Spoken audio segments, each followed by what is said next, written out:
Inside Edge Net. Welcome to the main event right here on the Inside Edge Net. I am Rob Rozycki. We got Double A Anthony Alford. We got Eli Moon. We have 3 functioning microphones. How are we all doing, ladies and gentlemen? I had to go. I'm sorry for the late start time. I had to wolf down some Taco Bell before we started things out. Yeah, well, you know what they say. Watch out for the lettuce. Just look out for that. Yeah, Rozycki. man. So what is this whole thing? I heard, Kyle's promo and all this kind of stuff, and we got this, shit-inducing bacteria that's being introduced throughout the food supply right now. Is that pretty much it? I'll break it down for you, and I did not get the diagram ready in time, so I apologize. I know, because we didn't mention this at all in the 2 hours that we talked before the show started. Yeah, I did not get this diagram ready. I apologize, but basically it breaks down like this, Rozycki. Virus. Toilet breaks, lettuce from little plus sign, you remember when you raise it the exponential number, whatever. There you go. Put that there, boom, raise that lettuce, Taco Bell, exponential number, bad. So that's why that's all I got for you. I don't have the true diagram breakdown, but yeah, apparently you can't eat Taco Bell lettuce. You can't eat lettuce from stores. You can't trust stores. You can't trust anything that is being consumed in our bodies.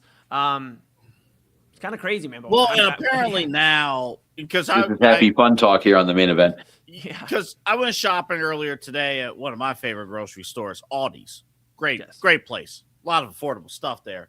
The salad section was completely cleaned out at the location I went to for good reason. But I was like, well, here are the solutions to fresh produce and what you should do with fresh produce. Okay. And one of the solutions, clean your lettuce, clean your greens with bleach. Now I don't know about you guys. But the last time he was president, he wanted us to inject bleach. Now we want to clean our shit with what the? Okay. I don't trust eating anything that includes bleach. Yeah, that's just me. I don't know about you guys. That's just me. I'm with you. My sister, and God bless her, because she is very, very particular about, she's the mom. She got my niece and nephew, and she's very careful about what the babies eat. What's going in. I mean, I go over there and it's like I haven't ate vegetables, I feel like, sometimes in a few days, and then I get my supply for 2-3 weeks. So she's even been like, look, you have to be careful at this store over here and this. But luckily, she hasn't suggested whatever everybody else is suggesting about bleach and all this other nonsense. I just think we're in some crazy times, fellas. I'm glad. Look, man, it feels weird. I'm back in the saddle with you. I feel good. It's a Sunday night, and I feel good, man. I mean, I probably feel better than anybody that's had Taco Bell over the last couple of days, which is crazy, I'll say, because I had Taco Bell Wednesday or Tuesday, and knock on wood, I'm good. I've had Taco Bell multiple times, more so than I like to admit, recently, and I've been fine. It's first of all, the whole report, we are all experienced Taco Bell eaters, consumers. Yes. I was going to say, this is the cost of doing business when you go south of the border. Yeah, anything that happens between your body and and Taco Bell in the toilet was happening prior to last week. Okay, dude, I learned. I think I was 15 minutes into my broadcasting career until there was the "don't eat Taco Bell before a shift," because we all know. And yeah, unless you got 20 minutes window, no. So yeah, I mean, I'm kind of immune from this because I hate shredded lettuce. I really hate shredded lettuce. If I became president, I would try to attach a federal law to ban shredded lettuce. Actually, that's going to happen. Look it up, dude. There's no nutritional value to it whatsoever. It is a place filler. And when you put it on anything warm, it gets to be this brown, soft mush in about 3.5 seconds. I don't fucking need it. I don't want it. I don't ever so I haven't actually got a Taco Bell taco with lettuce on it probably in 10 years. So me and Al Michaels, Al Michaels hasn't had a vegetable, I think, since the Kennedy administration. We're fine right now. Yeah, I mean, I used to swap it out for extra cheese, and Pops looked at me crazy. Pop Moon the one day when I was like, dude, no lettuce, extra cheese. He's like, what? I'm like, no lettuce, extra cheese. He's like, but why? I'm like, well, because maybe they won't charge me for the extra cheese if I just swap it out for the. And now, granted, they definitely charge me for it. But Yeah. the thing is, you can get creative, and that's back to Double A's point. I know we'll talk sports here in a moment. Back to Double A's point about this is, as he dips out, is that Taco turn Bell. My fan off. My bad. Yeah, I was like, man, he wasn't ready. He wasn't ready for the conversation no more. But no, I mean, the Taco Bell thing is just so crazy. Where they went wrong, folks and fellas here, is where they started letting you customize everything. You could throw rice on it. You could throw beans. You could throw this in there. You could throw extra stuff in here. All this. Some things weren't meant to be comboed. Refried beans and other beans with, salsa verde sauce and Diablo. I mean, it's basically rocket fuel. You can almost put it in the gas tank and it would run a car at that Who rate. in the hell are you? Like, what are you thinking to put Diablo sauce, something that is called Diablo sauce, in your body? Like, People are and we're extreme, surprised man. the fucking shit demon has now invaded the American society and taken us down to our knees. Eli, I will answer your question. There are people out there who are demons, and there are some who will do. I thought when I was like a teenager, like, oh, I'm taking it to the next level, getting fire sauce. Brother, I can't go past mild sauce. Oh, I've never been that guy. I've never been that dude that likes the hot stuff. Like, when I was a teenager, me going big was, okay, I'll get a classic triple and a classic double. Like, it was quantity more so than heat. Like, give me 6,000 calories in a meal and I'll be fine. But yeah, I've never been that guy for hot, and like, I'm not doing hot ones anytime soon, or at least I'm not doing it well. Like, it's not going to work well for anybody involved. Yeah. And like, I know Conan O'Brien had a gag doctor on. I would probably have to have a real doctor with me. Dude, I mean, my goodness gracious. Poor America, in Northeast Ohio specifically right now, because we are Cleveland's digital leader.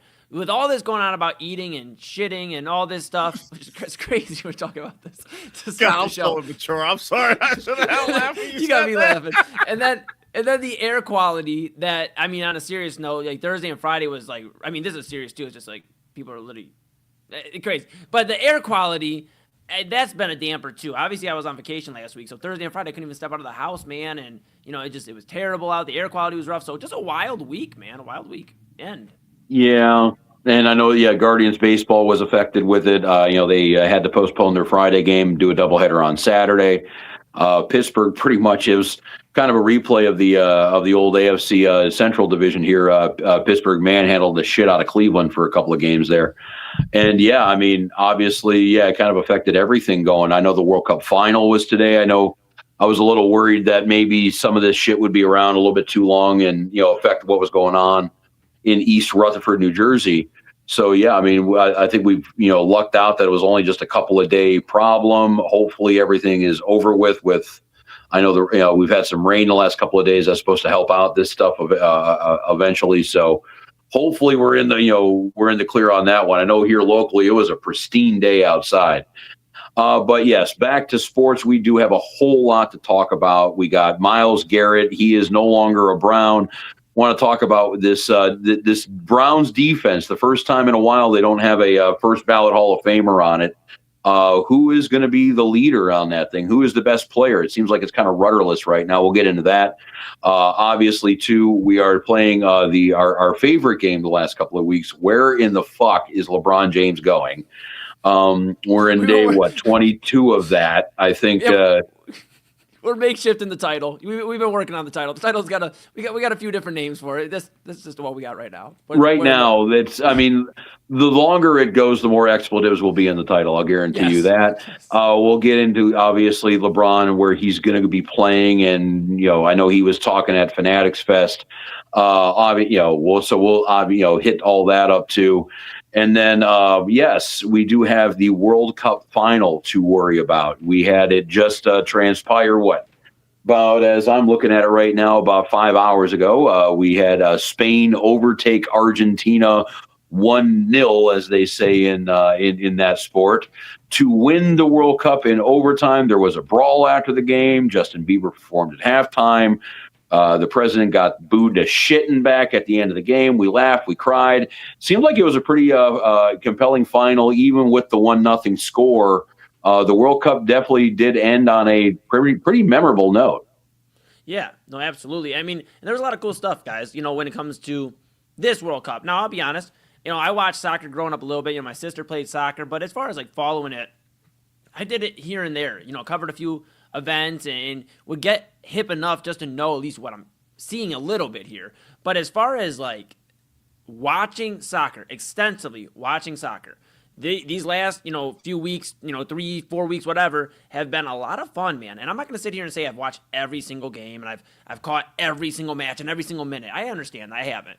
But I've found a few things interesting. And I don't know if you guys have found this as well, but I found a few things interesting. For starters, soccer definitely has a villain. You talk about it in sports, you need a hero, you need a villain. You got your LeBron James, you got your Kevin Durant. Well, yeah, I was gonna say earlier, you got your LeBron James depending on the year, but no, depending on who you ask. But for a run, LeBron and Kevin Durant, or LeBron and Steph Curry, depending on who you ask, whatever. You always had your hero and your villain. Soccer has a villain, and if they want to really, really make this more of a marketable thing, and I know it is in Europe and whatnot, but across everywhere where soccer really becomes more of a talking point in 2030, it's like even more of loud of a discussion. That time, they got to lean into Kylian Mbappe. I understand he wasn't in the World Cup final. We'll talk about that in a moment. They have to lean into the Frenchman. He is literally the dude, man. He is the dude, Rozycki. I'm telling you, AA, this guy, he is. If you put SGA, Caitlin Clark, and think of somebody else that complains a lot. I don't know, just whoever. Freddie Kitchens. So if you just combine, take any one of them and make them French. Yes, that's really all you have to do. Perfect, Rob. Exactly. You put these guys. This was one of my biggest takeaways. I do have some thoughts on the game, but my biggest takeaway was, damn, how cool would it have been to see Mbappe in this game against Spain? No knock against Messi. Yes. Eli, real quick. Sorry to interrupt. Question: is this guy slightly attractive? No. Oh, if he was slightly attractive, I would automatically hate his guts. I'm like, this dude is getting all looks. Kylian Mbappe, he looks like, okay, so in Hogwarts or in Harry Potter in Hogwarts when you have Slytherin, he looks like he would lead Slytherin. Oh. Like that is like what I see. I see him in a sweater vest and he's gonna lead Slytherin in. And part of me was a little disappointed that France lost the game the way they did the other night, obviously against Spain. And I know they played and it felt a little underwhelming. I'm happy for Spain, just sticking on this final for a moment, because you have Lamine Yamal, the 19-year-old, that is literally another guy in terms of like a guy that a lot of people are flocking to, but I think he plays a different game than Mbappe. He's been a lot of fun to watch in this World Cup. Soccer has arguably 2, 3, 4 stars that are young enough where they could push it depending on how they look at the World Cup moving forward. I think every 4 years, AA is a long freaking time. We're going to let the F-bombs fly, but freaking time. And I think, between Mbappe, between Yamal, and then you have Erling Haaland, who probably is one of my favorite players ever. And I'm not even a big soccer guy, but he's amazing. I love Erling Haaland. But you have these guys, it just seems like that was my biggest takeaway. You had one of soccer's longtime heroes and Messi, depending who you look at, but versus the new hero. But I felt like soccer was missing a little bit of a villain today. I felt like, man, what if Mbappe was out there just shoulder checking people and running around? That was my big takeaway. Well, I thought just watching the event today, it was spectacular to see the event play out. You had Jennifer Hudson with our national anthem, and then the team's national anthems, and then they had a halftime show. Which was phenomenal. And the whole presentation was great. I think, first off, the biggest in-game story, because I told you guys, I'll share with our audience.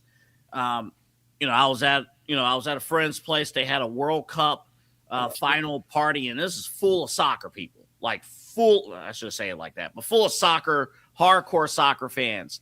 I joked with Rob. I'm like, this is one of the first times I walked into a room as a sports fan, and the level of knowledge compared to the rest of the room, I'm like, okay, this is what happens when I tune out after Team USA gets knocked out. Okay, cool. But I thought it was fascinating. Argentina not having a shot on goal attempt the entire contest. Mm-hmm. I'm like, were they really depending on getting this game to penalty kicks to win it? And I found they were lengthening the game as long as possible. That's what they were doing. Like the numbers on Argentina, I think it was like 12 of their 19 goals came after the 78th minute. They had not led a game after 90 minutes in the entire knockout round of the World Cup. That was 4 games until today. And and they somehow were still there. Like they were great at pulling the Tom Brady 28-3. We're going to pull the rug out from underneath you.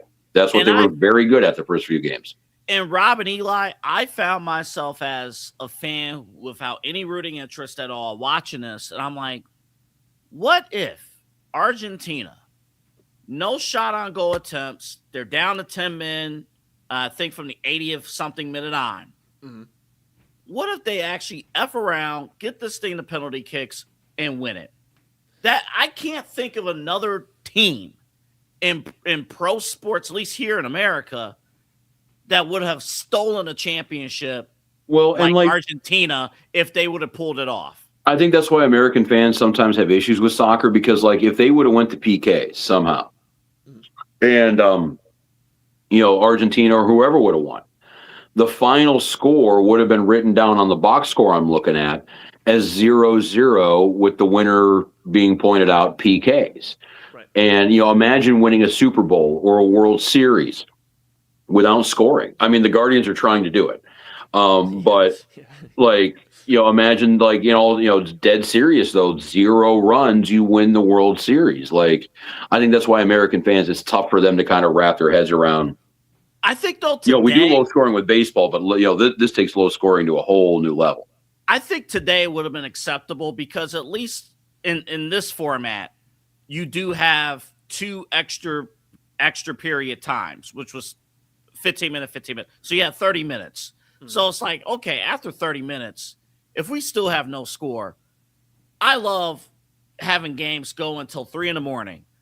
We got to wrap this thing up. So, but the thing is, though, like it was a 3 p.m. kick. So it wasn't like they were fighting, the sunset or anything like that. Honestly, I think that's the one game, and I don't know, I'd like to get a hardcore soccer fan around. That's the one game that you look at both of these teams and go, I don't give a shit what you do. We're going to have a winner. We're going to play. I don't care if it's 90 minutes, 3 hours, 7 hours, 12 hours. We're going to play this game until we have a winner.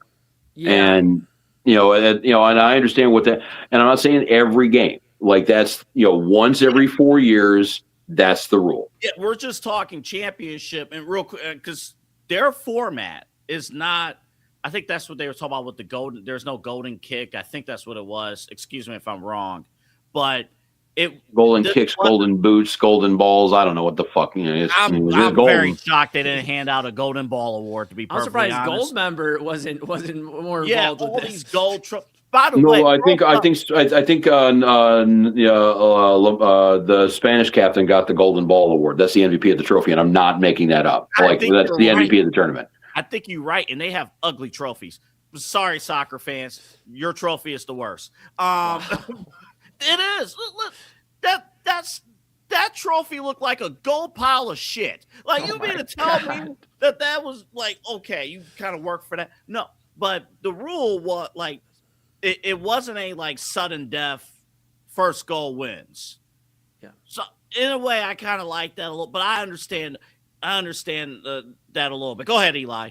No, I mean, I was just going to add, I understand Rob's sentiment with that, but it gets tricky then, Rob, because it's like, okay, well, do you allow the penalty kicks for the knockout stage until the World Cup final? Because just play devil's advocate here a little bit, we would not have had the historic upset of Germany earlier on in the World Cup because that was finished in penalty kicks. Yeah. So it gets a little tricky, and I understand, maybe they can do it for the final, but I think soccer already runs into the problem, FIFA obviously, of not knowing what the hell they're doing, for lack of better words, and kind of. Oh, they know how to make money. They know exactly what they're doing with that. I get, but I'm saying like some of the decisions, and obviously we benefited off the Balogun. I mean, not really, we got our ass kicked, but we benefited from him playing in the game and all this other stuff. But I just think it's like you get tricky there because if you're FIFA and you're like, well, we're gonna do penalty kicks until the final, it's like I just think you got to keep it. Well, look at Major League Baseball. They do the ghost runner on second until the playoffs. Yeah, and they changed that for the postseason. That's fair. I mean, it's an interesting thing. I think the equivalent to that would be if we're looking for something that's a bit equal to that. All right, in the regular season, it's runner on second from the 10th inning on. I think in baseball, let's say the World Series, all right, we don't want the game to go till 3 a.m. We're not going to play. Let's say after the after the 13th inning, we're going to put a runner on second.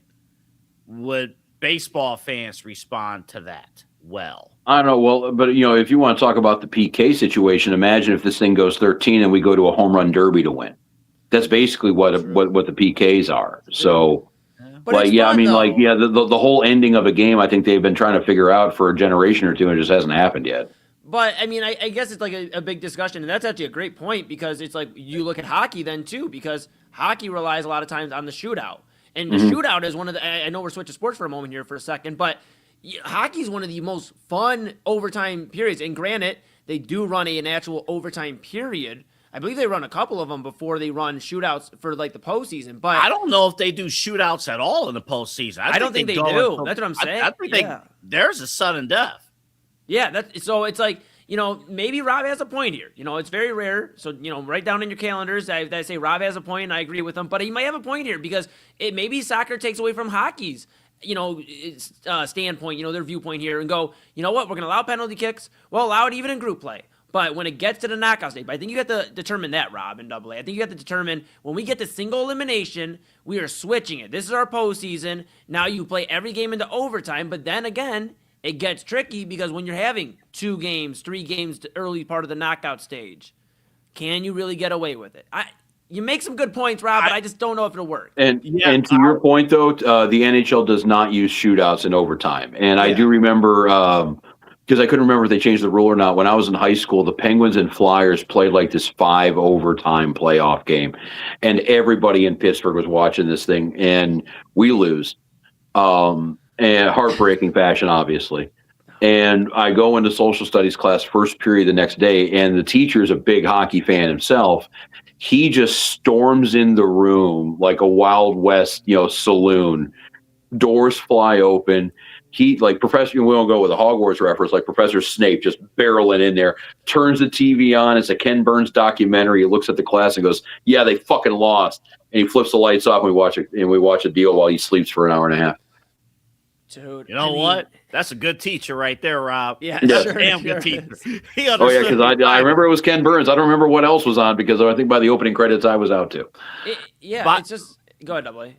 No, you finish. I have a follow up. I was going to say it gets interesting too because I mean, like you argue the point about sports, and it's like just being real. 3 hours in baseball isn't necessarily the same as 3 hours of running on the pitch in soccer, and you run that risk. It's like, do you want to? Because then you have the argument of, I'm just thinking of. I'm not trying to poke holes in the argument, but it's like, you could look at, well, hey, if you have tired legs by the time they get to the semis, are we even going to get the best soccer? So I think it's like protecting the players, but you just, I just don't. I feel weird if you're going to do that, the overtime, you have to do it the entire postseason, the entire knockout stage. But then you run into time logistics, and I'm okay watching soccer to 4 in the morning, at least in the knockout round, you're not worried about the same issues you would be having in group play with, hey, we have 25 games, it seems like, happening every day. Yeah. I think that's what the detractors on the second run, the second base rule, all these rules to kind of quicken the end of a game up was like, dude, this is the pros. We're not talking about a rec league softball field with 2 teams waiting to go in 10 minutes. Let's get this done. That would be completely gone after the group stage. What we're talking, I think the round of 32, I think they had 2 or 3 games in a day, and that was it. And they were never in the same city. So, okay, True. Whatever's clever on that one. We have lights, we can turn them on.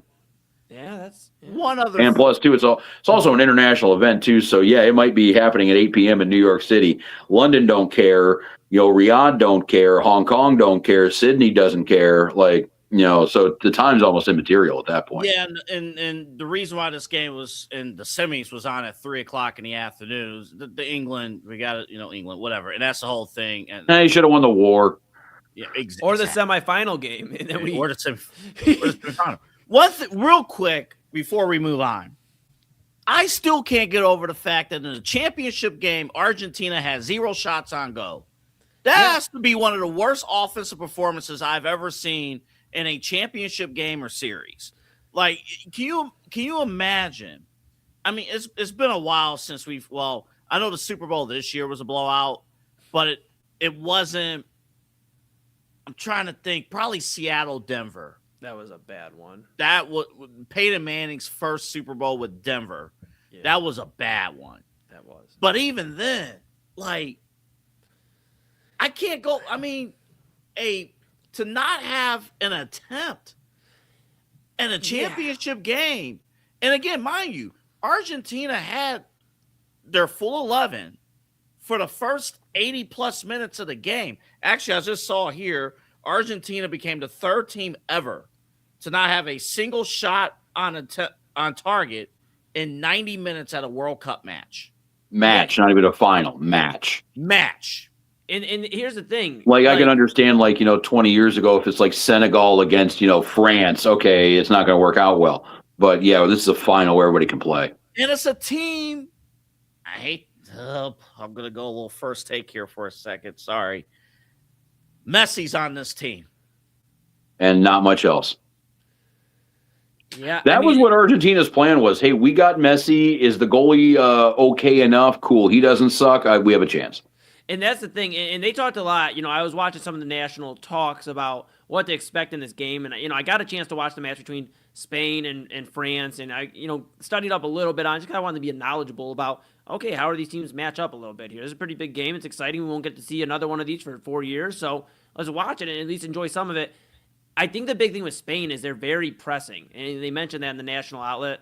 And national reporters talk about how Spain presses the issue. They're not necessarily just running right to the net. If you watch a really good soccer team, they rotate out. They keep pressing. Where we see sometimes we talk about it with basketball, we have half-court offense. Okay, the New York Knicks thrived off it for most of their run, really. I know they got, in times they were stretching where they were moving a little faster, but they thrived off of having that half-court. They get over half-court, and now we're going to run the offense. Whether it's a pick and roll, we're going to involve the passing a lot here. That's what Spain did tonight, this afternoon. That's what they did this entire tournament. That's why they made France look like a bunch of, kind of like confused guys out there. Like, they just didn't know what was going on. Like, yeah. I mean, that's what it is. I know you have something to say as well. No, you're fine. No, with the penalty kick nature of it, though, is like soccer, we got the Knicks or think of the bad boy Pistons, whatever. You kind of look at the game of like, two ways to kind of see it. The team that wins the game is the team that scores the most points, or the team that wins the game is the team that allows the fewest. Yeah. And obviously, I think we had two teams that were kind of facing in that mentality against each other. And then you had the added perk that you could play the 90, the 15, the other 15. So what we're talking, 120 minutes of soccer here at that rate. Right. And you don't have to score a goal to win. You don't. Yeah. Once you get the penalty kicks, it doesn't matter. So, think about a basketball game with almost no shot clock at that rate where you're not pressured to do anything. So, yeah, I could see why, Messi and Argentina, who've been very good at kind of just pulling the rug out from under you in the final 10 minutes, I'm sure, looked at each other about 80 minutes in and said, all right, is everybody warmed up? Let's go. Let's start. Yeah, in Argentina, I think 12 of their 19 goals happened within, from 75 minutes on. Mm-hmm. So they were come from behind. And I will give Spain credit defensively. It wasn't like Argentina didn't try, right? It was like Spain did not give Argentina any lick of space, in the passing lanes or anything. Like, they were pressing. It was one of those games where it felt like all the action was on one side of the field, and that was it. So again, congrats to Spain, but this is one of those. Nobody's going to question Messi's legacy or anything like that. I'm just saying, if this was basketball, if LeBron was on this team and LeBron's team did nothing offensively in a championship finals, ESPN would be all over him. Yeah, it just gets so tricky when we talk about like soccer legacies and things like that, because I was actually on the phone, I believe, with one Rozycki talking about Pele yesterday, and we were talking about how he came over to the States and kind of had that love. Messi being over in MLS now, I just think soccer's so weird, AA, because it's like here in the States, again, we're trying to love soccer, we're trying to talk X's and O's here, but Messi is looked at like if Kobe were to go over and play in China and go play in one of those leagues, he could do no wrong. He could lose every time, in every season he went over there. But he'd be beloved because he basically is just a universal legend. Messi's a different discussion this is not discrediting LeBron James in any light, because he's obviously one of the best basketball players of all time. I just think Messi, when it comes to universally loved, there's a very big discussion to be had about that because he's not only loved in Argentina, his home country, he's loved in Europe for what he's done in those scenes and things like that. He's loved now in the States for the MLS stuff. But I think soccer has a big issue too, and I'll hand it back to you, Rob, here in a second. One of my final points here on this is soccer's in a weird spot. A great spot, but a weird spot. We talk about it all the time with the NBA. Who's going to take the baton from LeBron James when he retires? Who knows when at this point. But, when LeBron retires, when Steph retires, when these guys retire, who is taking the baton? And the league seems to be in good hands with a lot of young stars. Soccer's in a spot now where they could look at it twofold. First off, who is going to be the stars we push? If obviously Mbappe, you got Haaland, you got Lamal, obviously, the World Cup champion. And how do we get this to usurp some of these other sports? How can we become a bigger discussion like the Big Three? I'm not saying they'll ever get into a football discussion here in America. I understand that. But how, especially with baseball going into a lockout more than likely next season, how does soccer as a whole start to showcase their stars more across the world and make it universal timed where at least people can watch it at more? Because that's been the complaint is it's in Europe. So just find a way to make it more accessible, replays more accessible, and get eyes on Haaland, Mbappe, and Lamal, and I think we could be having a discussion in 2030 a lot stronger about soccer. Let me make one quick point to answer, and then I'll swing it to move on. Get MLS, our league, get it off Apple TV. Yeah, the paywall kills it. That paywall is damning because Fox had a double. I didn't even know this. Fox had an MLS doubleheader a couple nights ago. I didn't know. Why? And they're not going to show another MLS game until the championship. What's the point? Yeah. What's the point? Yeah. You have to have. When Eli was over my place before Saturday night's main event, this is a true story, and Eli can back me up. Yep. The last few Saturdays, Rob, I watch women's soccer on Ion television because I have an antenna, and it's free over the air. And it's it's women's soccer. It's NWSL. Yep. And it's good action. I'm not saying, go out of your way and watch it, but it's good action. I enjoy it. And it's free over-the-air TV, and it's on every single Saturday night, and I'll sit there and watch it. When I was a kid, it was the bunny ears, and now, you obviously you're still using the bunny ears, but now it's like the free, Vizio or Roku, whatever apps and channels that you just get when you buy a TV with internet on it. Yeah, that's how we find stuff when you're kids, when you're bored, when you're just flipping through channels.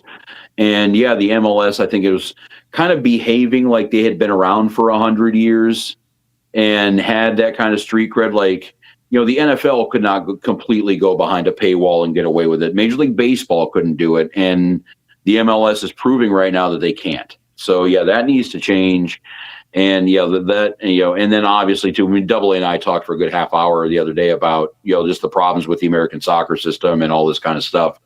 And yeah, we just got to make it more important as a country. And I don't know if we have room for it right now. Believe me, the NFL, NBA, NHL, and the National Hockey League all kind of take up a pretty good amount of airtime. We got training camp starting in 2 weeks. The second that kicks in, all the air is going to leave the room forever. Even baseball is going to be wondering, where their coverage went. So yeah, we'll see what happens. Yeah, it'll never. My final thing, real quick, Rob. It'll never usurp football. I'm not saying that, but there's got to be a way, man. With everything, with our problem, and I love baseball, but with baseball and hockey having their own kind of problems, and basketball, people find ways to poke holes in leagues. Hey, man, we haven't spent much time looking at FIFA. I know we've looked at it from a grand scale of things, but if we got to deal with FIFA's problems for a little bit just to get some soccer, I don't know. Maybe FIFA's just a small part of this too. Remember, it's the English Premier League, we got the German big league, we got the Spanish big league, we got So, and actually, I don't think it'd be a bad idea if there is a lockout, if some of these guys book Progressive Field or any of these baseball stadiums while they're sitting dormant, and maybe having a big European match over here that kind of gets the casual fan a little bit more involved with it, and maybe that'll help the MLS out too. Yeah, people will go to those games, and I'll say this: if you could find your way to like a Columbus Crew game, you'll enjoy it and want to go back. That is up to the Haslams to market, not just in Columbus, market here in Cleveland, Northeast Ohio. Hey, we got a hot product right now a fun time, take a trip down to Columbus and watch our games. Check it out. They have the new Crew Stadium is fantastic. Yeah, and it's also weird for Columbus. It's kind of an oddball that they actually have their own, right? Their own system here. So yeah, I mean, their own stadium. But yeah, we got to move on here. We've already gone about 15 minutes over on what we wanted to hit with this. This is the main event here on the Inside Edge Net. I'm Rob Rozycki. We got Anthony Alford, Eli Moon.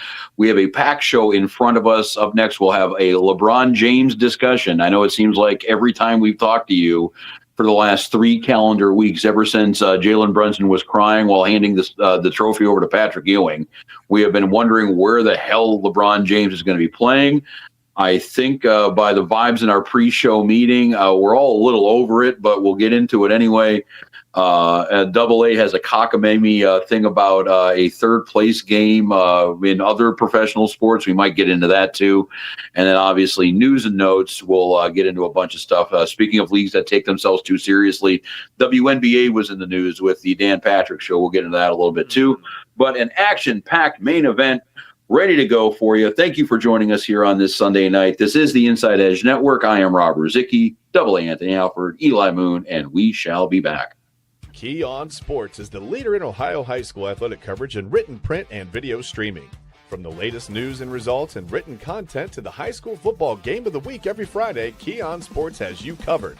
The vision of 15-time published author Vince McKee has become the most trusted site in Ohio high school athletic news.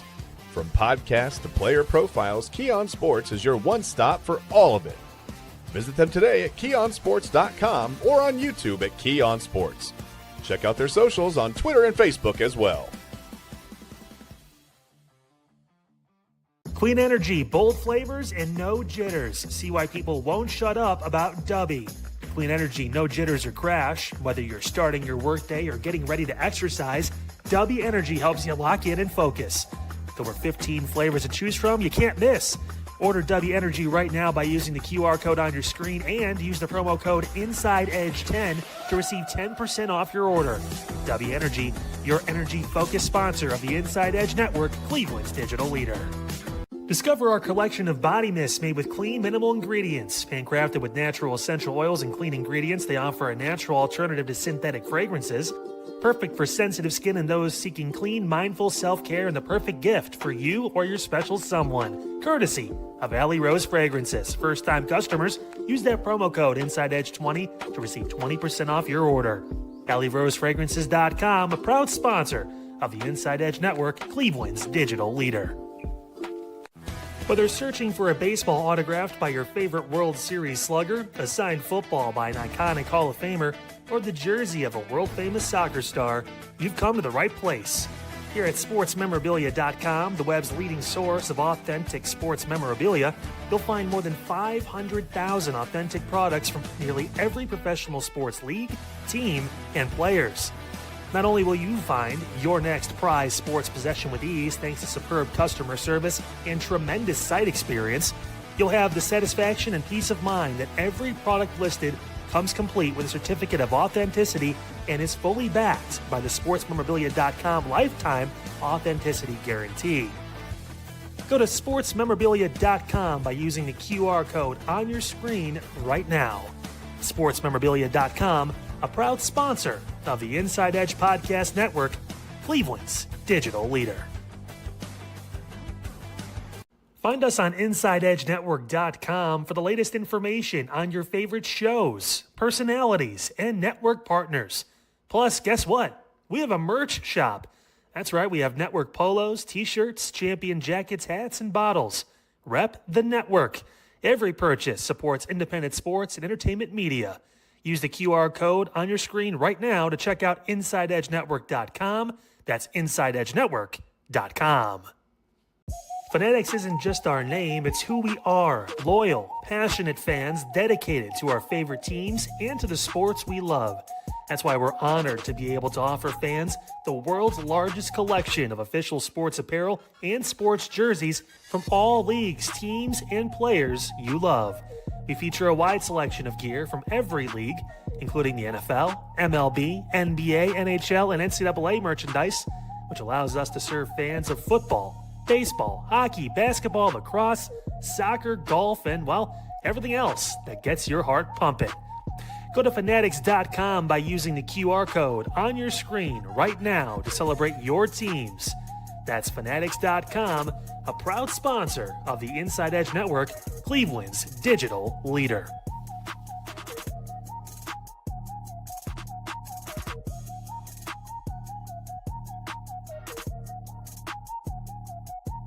Small business owners are superheroes, but nowadays running your business means doing so inside your shop and on social media.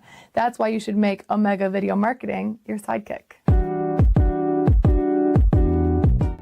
With a decade of content creation experience, I create dynamic, informative, and fun videos for your specific social needs that will increase brand awareness, get you more followers, and keep your social pages and websites current and fresh. I offer flexible pricing and turn times and will work with you to understand your brand and your story. All of that comes from the heart. My award-winning expertise is just the cherry on top. So let's get connected. After all, your brand is the alpha and my expertise is the omega. Discover our collection of handcrafted candles. That's right, every product is thoughtfully created in small batches free from harmful toxins for mindful everyday indulgence. Our candles are hand-poured in coconut soy wax with natural wood wicks, offering a long-lasting burn and rich fragrances. Create a cozy, safe ambiance for your home with candles from Alley Rose Fragrances. First-time customers use the promo code InsideEdge20 to receive 20% off your order. AlleyRoseFragrances.com, proud sponsor of the Inside Edge Podcast Network. Mosser Moments Photography is a husband and wife wedding photography team based in Cleveland, owned and operated by Inside Edge Network's very own Ryan Mosser and his wife Hallie. For the past 10 years, they've captured more than 100 weddings across Northeast Ohio and beyond, always working together as a true two-person team. Their style centers on authentic, emotional storytelling, documenting the real moments between two people in love and creating images that feel natural, comfortable, and true to the couple.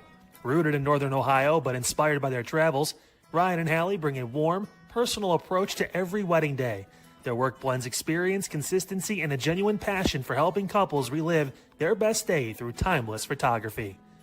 Learn more at MosserMomentsPhotography.com by using the QR code on your screen right now. MosserMomentsPhotography.com, a proud sponsor of the Inside Edge Network, Cleveland's digital leader. What's up, guys? Awesome show today on Unfiltered. Got into a bunch of different things, including this whole parasite outbreak now hitting Northeast Ohio pretty damn hard. Don't eat the lettuce at Taco Bell. Please don't do that. Also, talked about President Trump's remarks. We also talked about the ongoing situation involving North Roads and police. There's a lot that we got into here in the local news side of things. And we unveiled the meme of the week. AA looked great. Those are up on the Facebook page, Unfiltered with Kyle Cornell. Check us out on Monday. The next picture for you to submit memes, we'll have that and all the different local breaking news. And over the weekend, did LeBron finally make up his mind? Who knows? We'll figure it out Monday, 5 p.m. right here on Unfiltered, all along the Inside Edge Network. I'll see you then.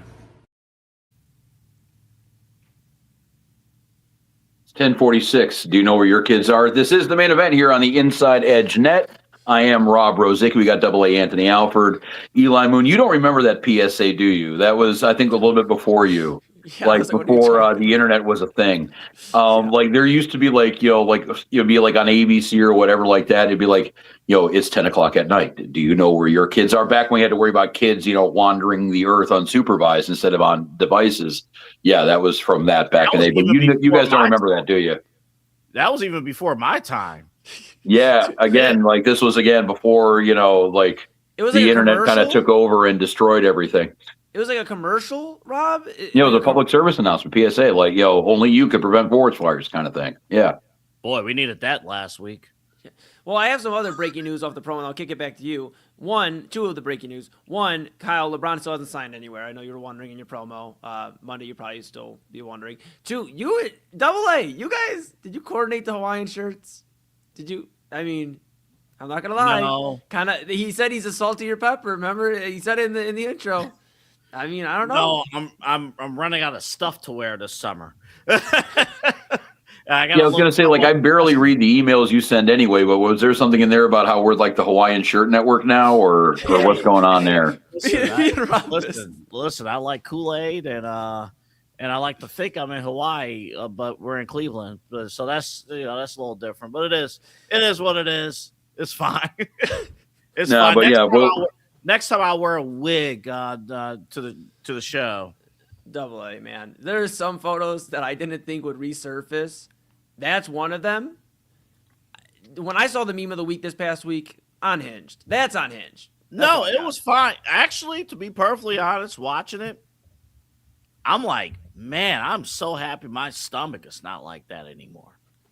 I'm like, man, I've come a long way. So that's right. I appreciate. Honestly, I appreciate the photo. It showed up on. I think it was posted on Facebook. I'm not sure, but yeah, it's there. Oh yeah, Kyle's been getting pretty good about finding very obscure photos. And by the way, too, like, did anybody else watch that promo and just say to yourself that, and just sit in awe of the size and sheer volume of Kyle Cornell's head? Like, that might be like he could host a late night TV show. Oh no.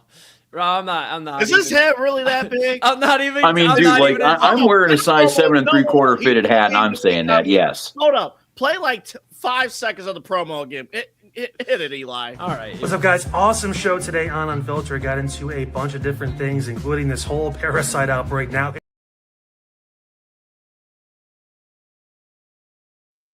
Big ass head. And for the record, Rob unmuted himself to say that. Yeah, he sure did, because it wouldn't let me. It said it won't let me. I don't know. Hey, look, there's been a lot of weird things going on this weekend, fellas. That's what happens. You come at us for meme of the week, and that's what's going to happen. Yeah. So anyway, and obviously back to the agenda at hand, because Lord knows we can just bullshit until 2:00 in the morning. This is a sports show? We'll get to LeBron in a second here. Obviously, we're still on LeBron watch, but Double A, yes. you kind of set the group chat ablaze before this whole show started with your whole cockamamie third place NFL game idea, thinking that you could sell the NFL players an additional game happening right after you just got your ass kicked in the title game. So in the 60s, this actually happened, right? There was actually the playoff bowl. It was the playoff bowl, named after somebody named Burt, not Burt Reynolds, but it was Burt Bell. He was the second commissioner of the NFL after. No, he was the guy right before Pete Rozelle, and he was he co-founded the Eagles, owned the Steelers for a while. He was in the NFL for a long ass time. So what they did, I'm not going over the entire history of it. Obviously, they did it as competition to the old AFL, and then it became irrelevant when both leagues combined. But what they did, it served essentially as a fundraiser. If you were in that game, the money it helped with player health pensions back then. So it actually contributed to like your health insurance and things like that. Well, the other thing it did too? Do you know where they put the game at first? Actually all 10 years it was played, where it was. Do you know where it was at? It was at the Orange Bowl, correct? In Miami. And if you know when the Dolphins were founded, it was like 4 or 5 of those playoff games, the playoff bowls, and someone looked around at everybody and said maybe Miami should have their own team, and the Dolphins were created. So indirectly, that playoff bowl was kind of why the Dolphins exist to begin with. Yeah. So what I would do, I would I'm not composing this to players just like, hey, for the love of the game, that won't work. But like, I'm heavily incentivizing like, hey, a cash reward of some sort, or you could throw it into the pensions, do whatever you need to do to kind of help out and kind of give benefits to, players like post NFL career. Cause I do feel bad, like what's going on with Chris Johnson, the Tennessee Titans, the ALS, things like that. So I would like to bring a little bit of awareness with that and help heavily incentivize. So that way, like, hey, if you participate in this game and you play and you win, boom, this is how much money you can make and go from there. And I would honestly kind of use it. You could use it as a vehicle, kind of what they did in the 60s, travel across the country in non-NFL cities, maybe in the South because it's, whatever. But whatever, like, use this as an opportunity. Like, hey, it's a spotlight game. If you win the game, you're going to win some money. You're going to, you're going to benefit from participating and winning the game. And look, you need to end your season on a W. So, okay, I think it would be something there. Obviously, from the standpoint of the fans, and with television, CBS, Fox, NBC would pay a crap ton of money to see the Buffalo Bills and the Detroit Lions, whoever it may be, in the third place game every single year. So that's another way for the NFL to make money. And on top of that, drive some, incentivize, drive some awareness with the NFLPA. I think if you do something like that, it would be better than the Pro Bowl. I mean, I think you have something would be in place with that. Rob, go ahead. Okay. Yeah, I think we're both going to take this apart surgically. Now, Vince Lombardi, we want to go back and talk about the precedent here back in the 60s. Vince Lombardi coached in a couple of these as after the Packers won a couple of titles. Do you know what he called it to his players? And I'm quoting here. Let me get it right here. He called it, quote, the shit bowl, a loser's bowl for losers.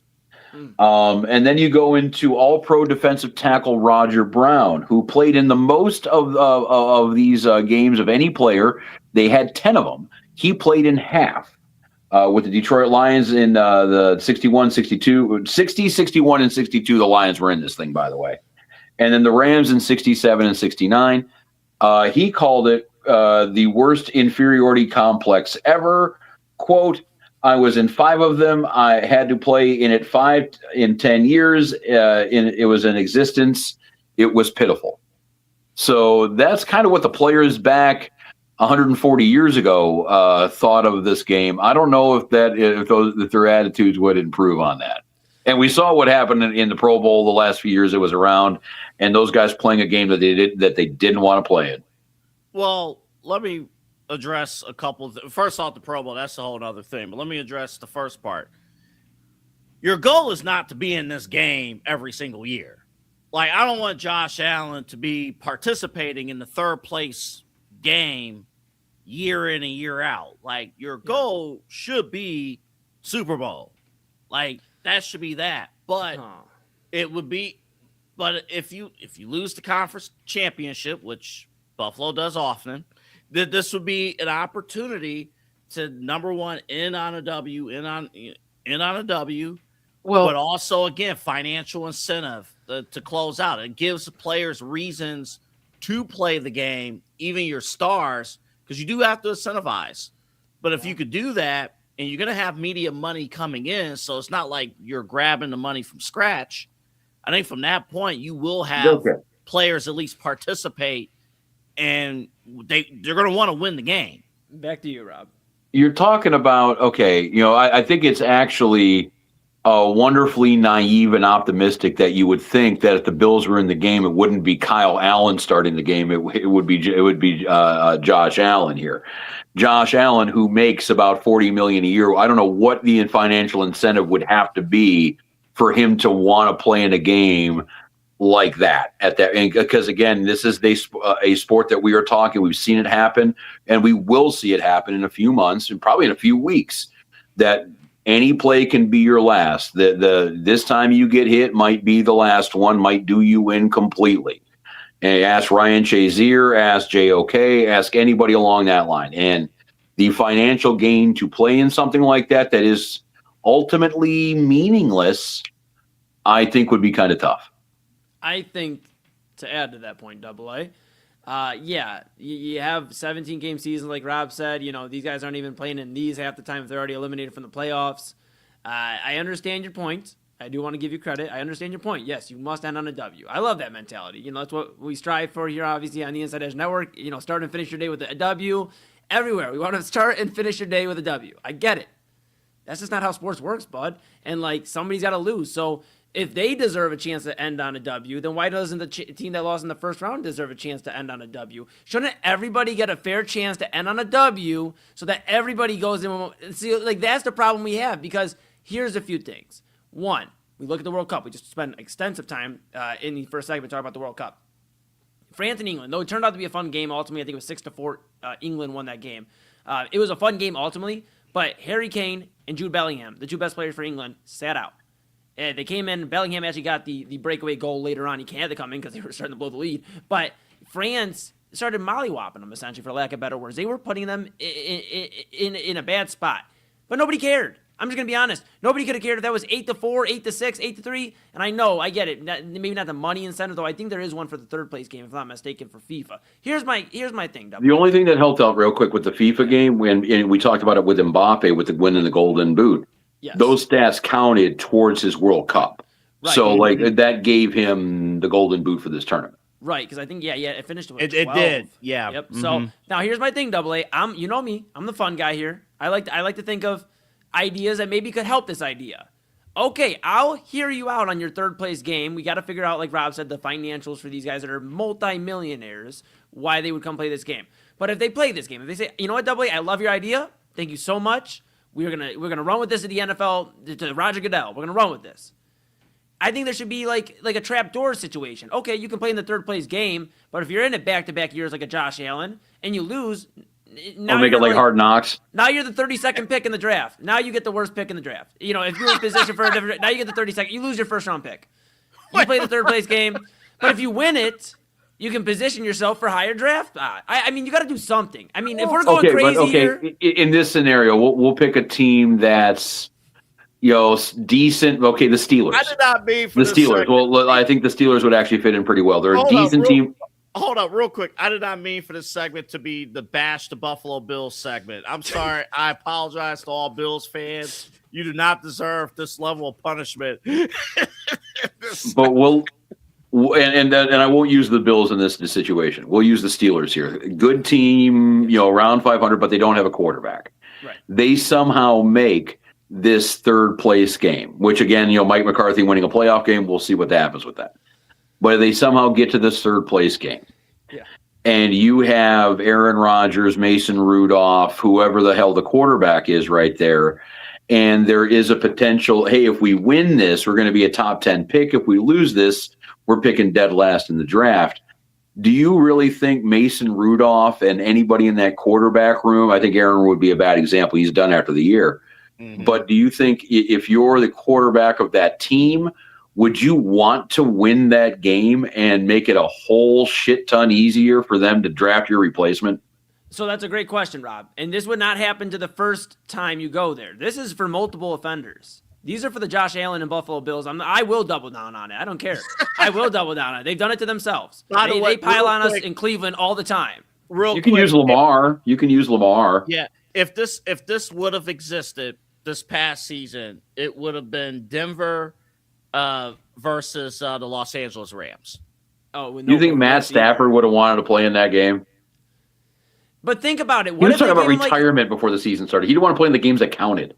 What if the NFL stripped the lottery a little, or like the draft odds a little bit, and they said, you know what, we'll figure out the math. I'm not going to figure the math out. I don't have time for it right now. But they can figure it out to where you slot into a top 16 draft pick. If you win the third place game, you get it, but if you are a multiple time offender and you've lost a third place game in multiple years in a row, then you have to drop down to no pick. You don't get your first round pick. You surrender it to somebody. Like Double A, that's where the cinema is. Because you're not going to get a bunch of multimillionaires. Now, I hear your pitch, but imagine I'm Aaron Donald. Because he's going to play probably this year. Imagine I'm Aaron Donald and then pitch me that idea and tell me what amount of money, a car, airplane, helicopter that I can win. Public office at that rate. I'll give you this. We'll put you in the Senate. Yeah, I'll give you this. I mean, it worked for Lindsey Graham's sister. I mean, he's probably more qualified than that. But I'll give you this.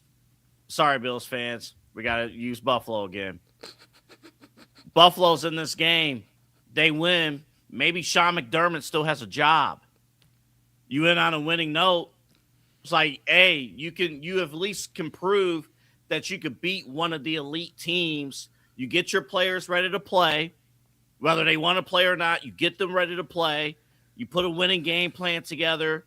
You beat the Los Angeles Rams at the end of January, and it saves your job. But you have the other scenario too that, it could be like Jim Harbaugh where, Bisciotti with the Ravens said, what if you would have made the playoffs? I would have waited a week longer to fire him. Like if he's dead man walking, no matter what, he's going to look around and be like, why the fuck do I get, or he's not going to care about keeping the team healthy and long-term prospects of the players and that kind of stuff. Like if you have basically a lame duck head coach coaching that game with lame duck players, I think that is the, we have a pretty good, recipe for injury here. And it could heat up. But again, I will look at this from the standpoint, hey, if this is a final opportunity, because this is the National Football League, we talk about anything and everything.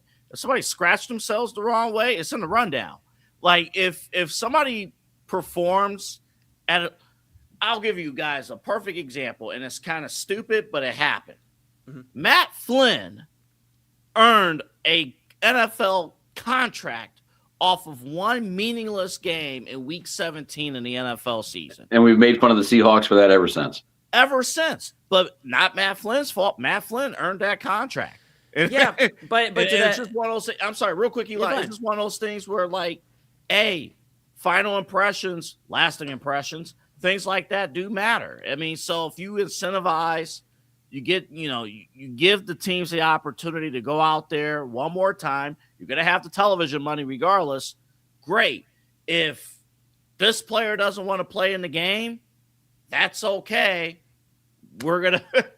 Somebody else is going to go in, step up, maybe make a good impression, and maybe they sign with somebody else. Who knows? And earn a starting job. I think you've made some very strong points. I think some of the points, however, have kind of buried this case for me because it's like, yes, the head coach could get that momentum, get all that, but to Rob's point, it could also be a bad spot depending where the coach's mentality is at. Also, I'll use Denver. We'll save Buffalo for a moment here. I'll use Denver since they would have been in this hypothetical third-place game this past season. Sean Payton was already under a lot of scrutiny, not a ton, but a lot of scrutiny for his management of the Broncos in the AFC Championship game. Why some of the calls and decisions he made. Now give him another game, and then he goes and gets, whomped because their quarterback would have been Jarrett Stidham against Matt Stafford and the Rams. Now are we having hot seat discussions about Sean Payton, who instead of maybe ending his season on a WAA, has lost 2 in a row going into the following season. So now you have a coach that, okay, we just didn't get it done against the Patriots, bad weather conditions, we had a backup quarterback, but then he goes and loses again. Are we going to start measuring a third-place game in terms of coaching carousels and hot seats and things like that? Because as much good as it could do if you end on a W, if you end on an L, that could be your last L you catch. Yeah, if you get your doors blown off 45-0, and the coin's still in the air on the heads or tails, if you're going to keep your job, that might be enough. Yeah. But here's my last point before we move on. Yeah, I get all that, and that's a rare circumstance. Like you're not, losing your starting quarterback. Like that's one thing. But if that game is played the Sunday between the conference championship and the Super Bowl, what is our lead story that Monday morning? Well, we're talking about the NFL. I know we're talking about the Monday before the Super Bowl. I'm sure we're probably wondering where LeBron James is still going to play. Yeah, probably. Damn it, Rozycki. Probably. But you're right, Dubs. I'm done with this topic. Go ahead and move them. Probably. You're probably right. Yeah. Yeah, Rob, where's LeBron scratching his balls? Yeah. Oh my God. We have talked about shit and balls and. It is what it is. Well, I think we'll take this opportunity to take a quick little respite here. By the way, I am watching on the Ocho at this point in time, and I'm sorry the last 5 minutes have been tough for me. I have been entranced. They are having a race up ice stairs. People, no shoes, no nothing on your hands, and you got people with those, like the squirt guns where you kind of, there you go, double. Where you pull off the water and you're just blasting people with water on this ice thing, and you got guys falling everywhere. It was entranced. It was amazing to watch. ESPN is one day away from showing laser tag on their airwaves. Dude, if we were on long enough, it might happen. I'm on the Ocho. This is all completely like, who the hell knows? You had what's to sign happening a with this. ton of waivers on that, I'm sure. A ton of waivers. I mean, my goodness. I'm not trying to be the safety guy. That's not safe. That's ice. Oh, I standards. mean, yeah, I mean, you're What getting. I'm talking about. Well, because the other thing is too is like you can pull people down while you're climbing up. It's only like about an 8-foot wide deal, and that like I was, they had the rules up before they started the race, and it blatantly said you can pull people down, and then when the first person wins, they ring the bell and whatever they get number one in the race, then they can join in throwing the water down on everybody who's still trying to win this thing. Hold up. Why am I thinking, if you guys remember the old Nickelodeon show Guts, why am I thinking, the aggro crag, you can pull these kids down on I mean, it's basically like it's like Guts plus roller derby is pretty much where we're living here. And honestly, I'm completely on board with this. I think this should be the next great sport in this country. But anyway, yes. Rozycki, this is how the team should decide who LeBron goes to. I'm on board with that, but even though 80-year-old Pat Riley would be entertaining watching that one go down. This is the main event here on the Inside Edge Net. I am Rob Rozycki. I don't think Mickey Arison, cruise ship owner, trying to beat the shit out of everybody doing that. That'd be great. Dan Gilbert there throwing elbows. It'd be wonderful. But yeah, well, and who knows? Like, there might be an NBA owner who's like, that we don't know about that, like trains in MMA that could just throw this whole thing off. Rich Paul at the top just dumping the water down on the teams. Not today. Him and LeBron would be doing it. Yeah, absolutely. And just, Adam Silver, involved too somehow. But yeah, this is the main event here on the Inside Edge Net. I am Rob Rozycki. We got AA Anthony Alford, Eli Moon. We're about halfway home on this extravaganza. We'll take a quick break, come back. We will eventually get into this LeBron James stuff. I know all three of us seem really eager to talk about it. And then obviously we got news and notes popping up here. We'll figure out what we've learned and get through the rest of this bad boy and get your Sunday night concluded so you can start your week and have a good old time going into work tomorrow. This is the main event here on the Inside Edge Net. Again, I'm Rob. We got AA, Eli Moon, and we'll be back. Key On Sports is the leader in Ohio high school athletic coverage in written, print, and video streaming. From the latest news and results and written content to the high school football game of the week every Friday, Key On Sports has you covered. The vision of 15-time published author Vince McKee has become the most trusted site in Ohio high school athletic news. From podcasts to player profiles, Key On Sports is your one stop for all of it. Visit them today at keyonsports.com or on YouTube at Key On Sports. Check out their socials on Twitter and Facebook as well. Clean energy, bold flavors, and no jitters. See why people won't shut up about Dubby. Clean energy, no jitters or crash. Whether you're starting your workday or getting ready to exercise, Dubby Energy helps you lock in and focus. With over 15 flavors to choose from, you can't miss. Order Dubby Energy right now by using the QR code on your screen and use the promo code INSIDEEDGE10 to receive 10% off your order. Dubby Energy, your energy-focused sponsor of the Inside Edge Network, Cleveland's digital leader. Discover our collection of body mists made with clean, minimal ingredients. Handcrafted with natural essential oils and clean ingredients, they offer a natural alternative to synthetic fragrances. Perfect for sensitive skin and those seeking clean, mindful self-care, and the perfect gift for you or your special someone. Courtesy of Alley Rose Fragrances. First-time customers, use that promo code INSIDEEDGE20 to receive 20% off your order. AlleyRoseFragrances.com, a proud sponsor of the Inside Edge Network, Cleveland's digital leader. Whether searching for a baseball autographed by your favorite World Series slugger, a signed football by an iconic Hall of Famer, or the jersey of a world-famous soccer star, you've come to the right place. Here at sportsmemorabilia.com, the web's leading source of authentic sports memorabilia, you'll find more than 500,000 authentic products from nearly every professional sports league, team, and players.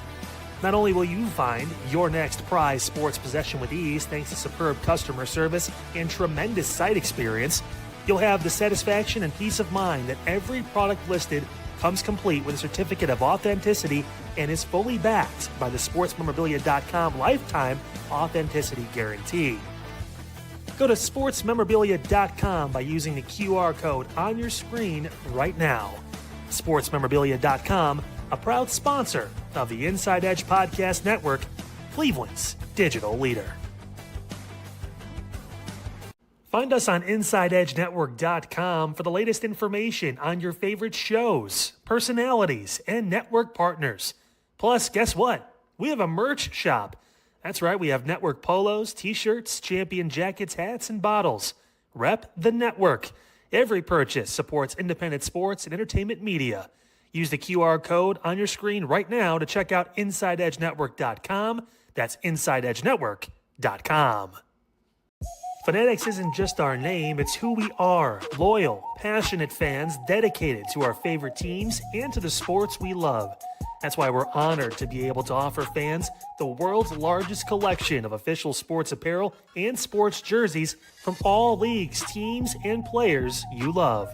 We feature a wide selection of gear from every league, including the NFL, MLB, NBA, NHL, and NCAA merchandise, which allows us to serve fans of football, baseball, hockey, basketball, lacrosse, soccer, golf, and, well, everything else that gets your heart pumping. Go to Fanatics.com by using the QR code on your screen right now to celebrate your teams. That's Fanatics.com, a proud sponsor of the Inside Edge Network, Cleveland's digital leader.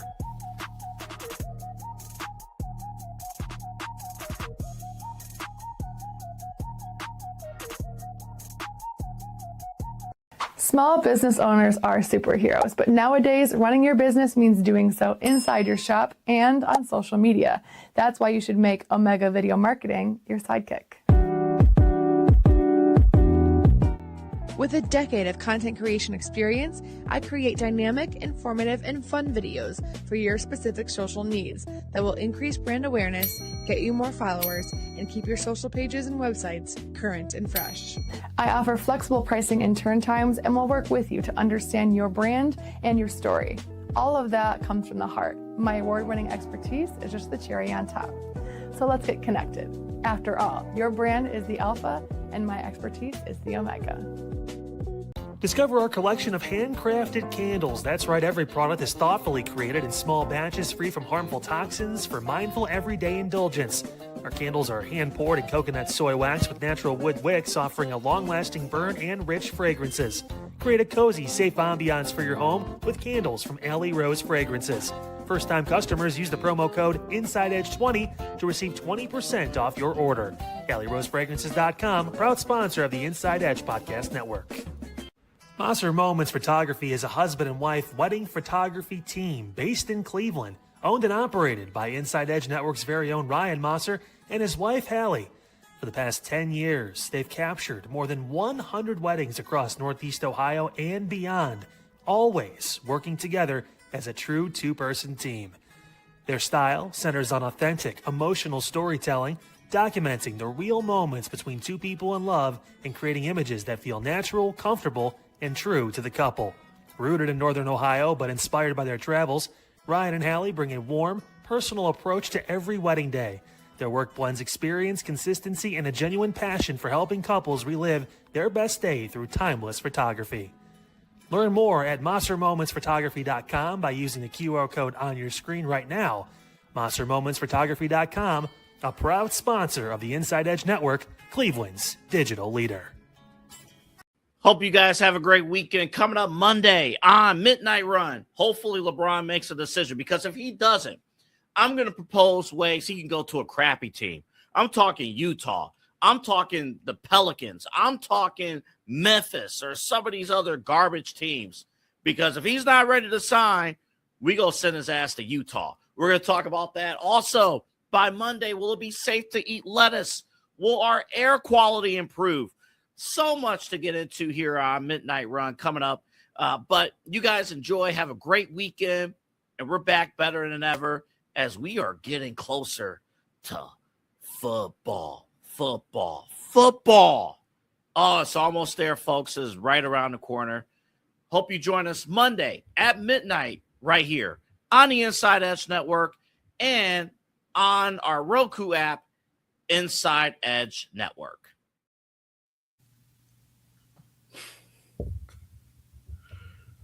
Welcome back to the main event here on the Inside Edge Net. The only thing that can make this ice climbing thing better, there's now kids racing each other. This is amazing. I am Rob Rozycki. We got AA Anthony Alford, Eli Moon. How is everything going? We got LeBron James talk to come up to. We'll get to that in a second. But yes, I'm trying not to be distracted by this ice race, which is just completely taking over my night. I'd rather talk about that. What is your breakdown of what you're seeing right now, Rob? I mean, these kids straight up.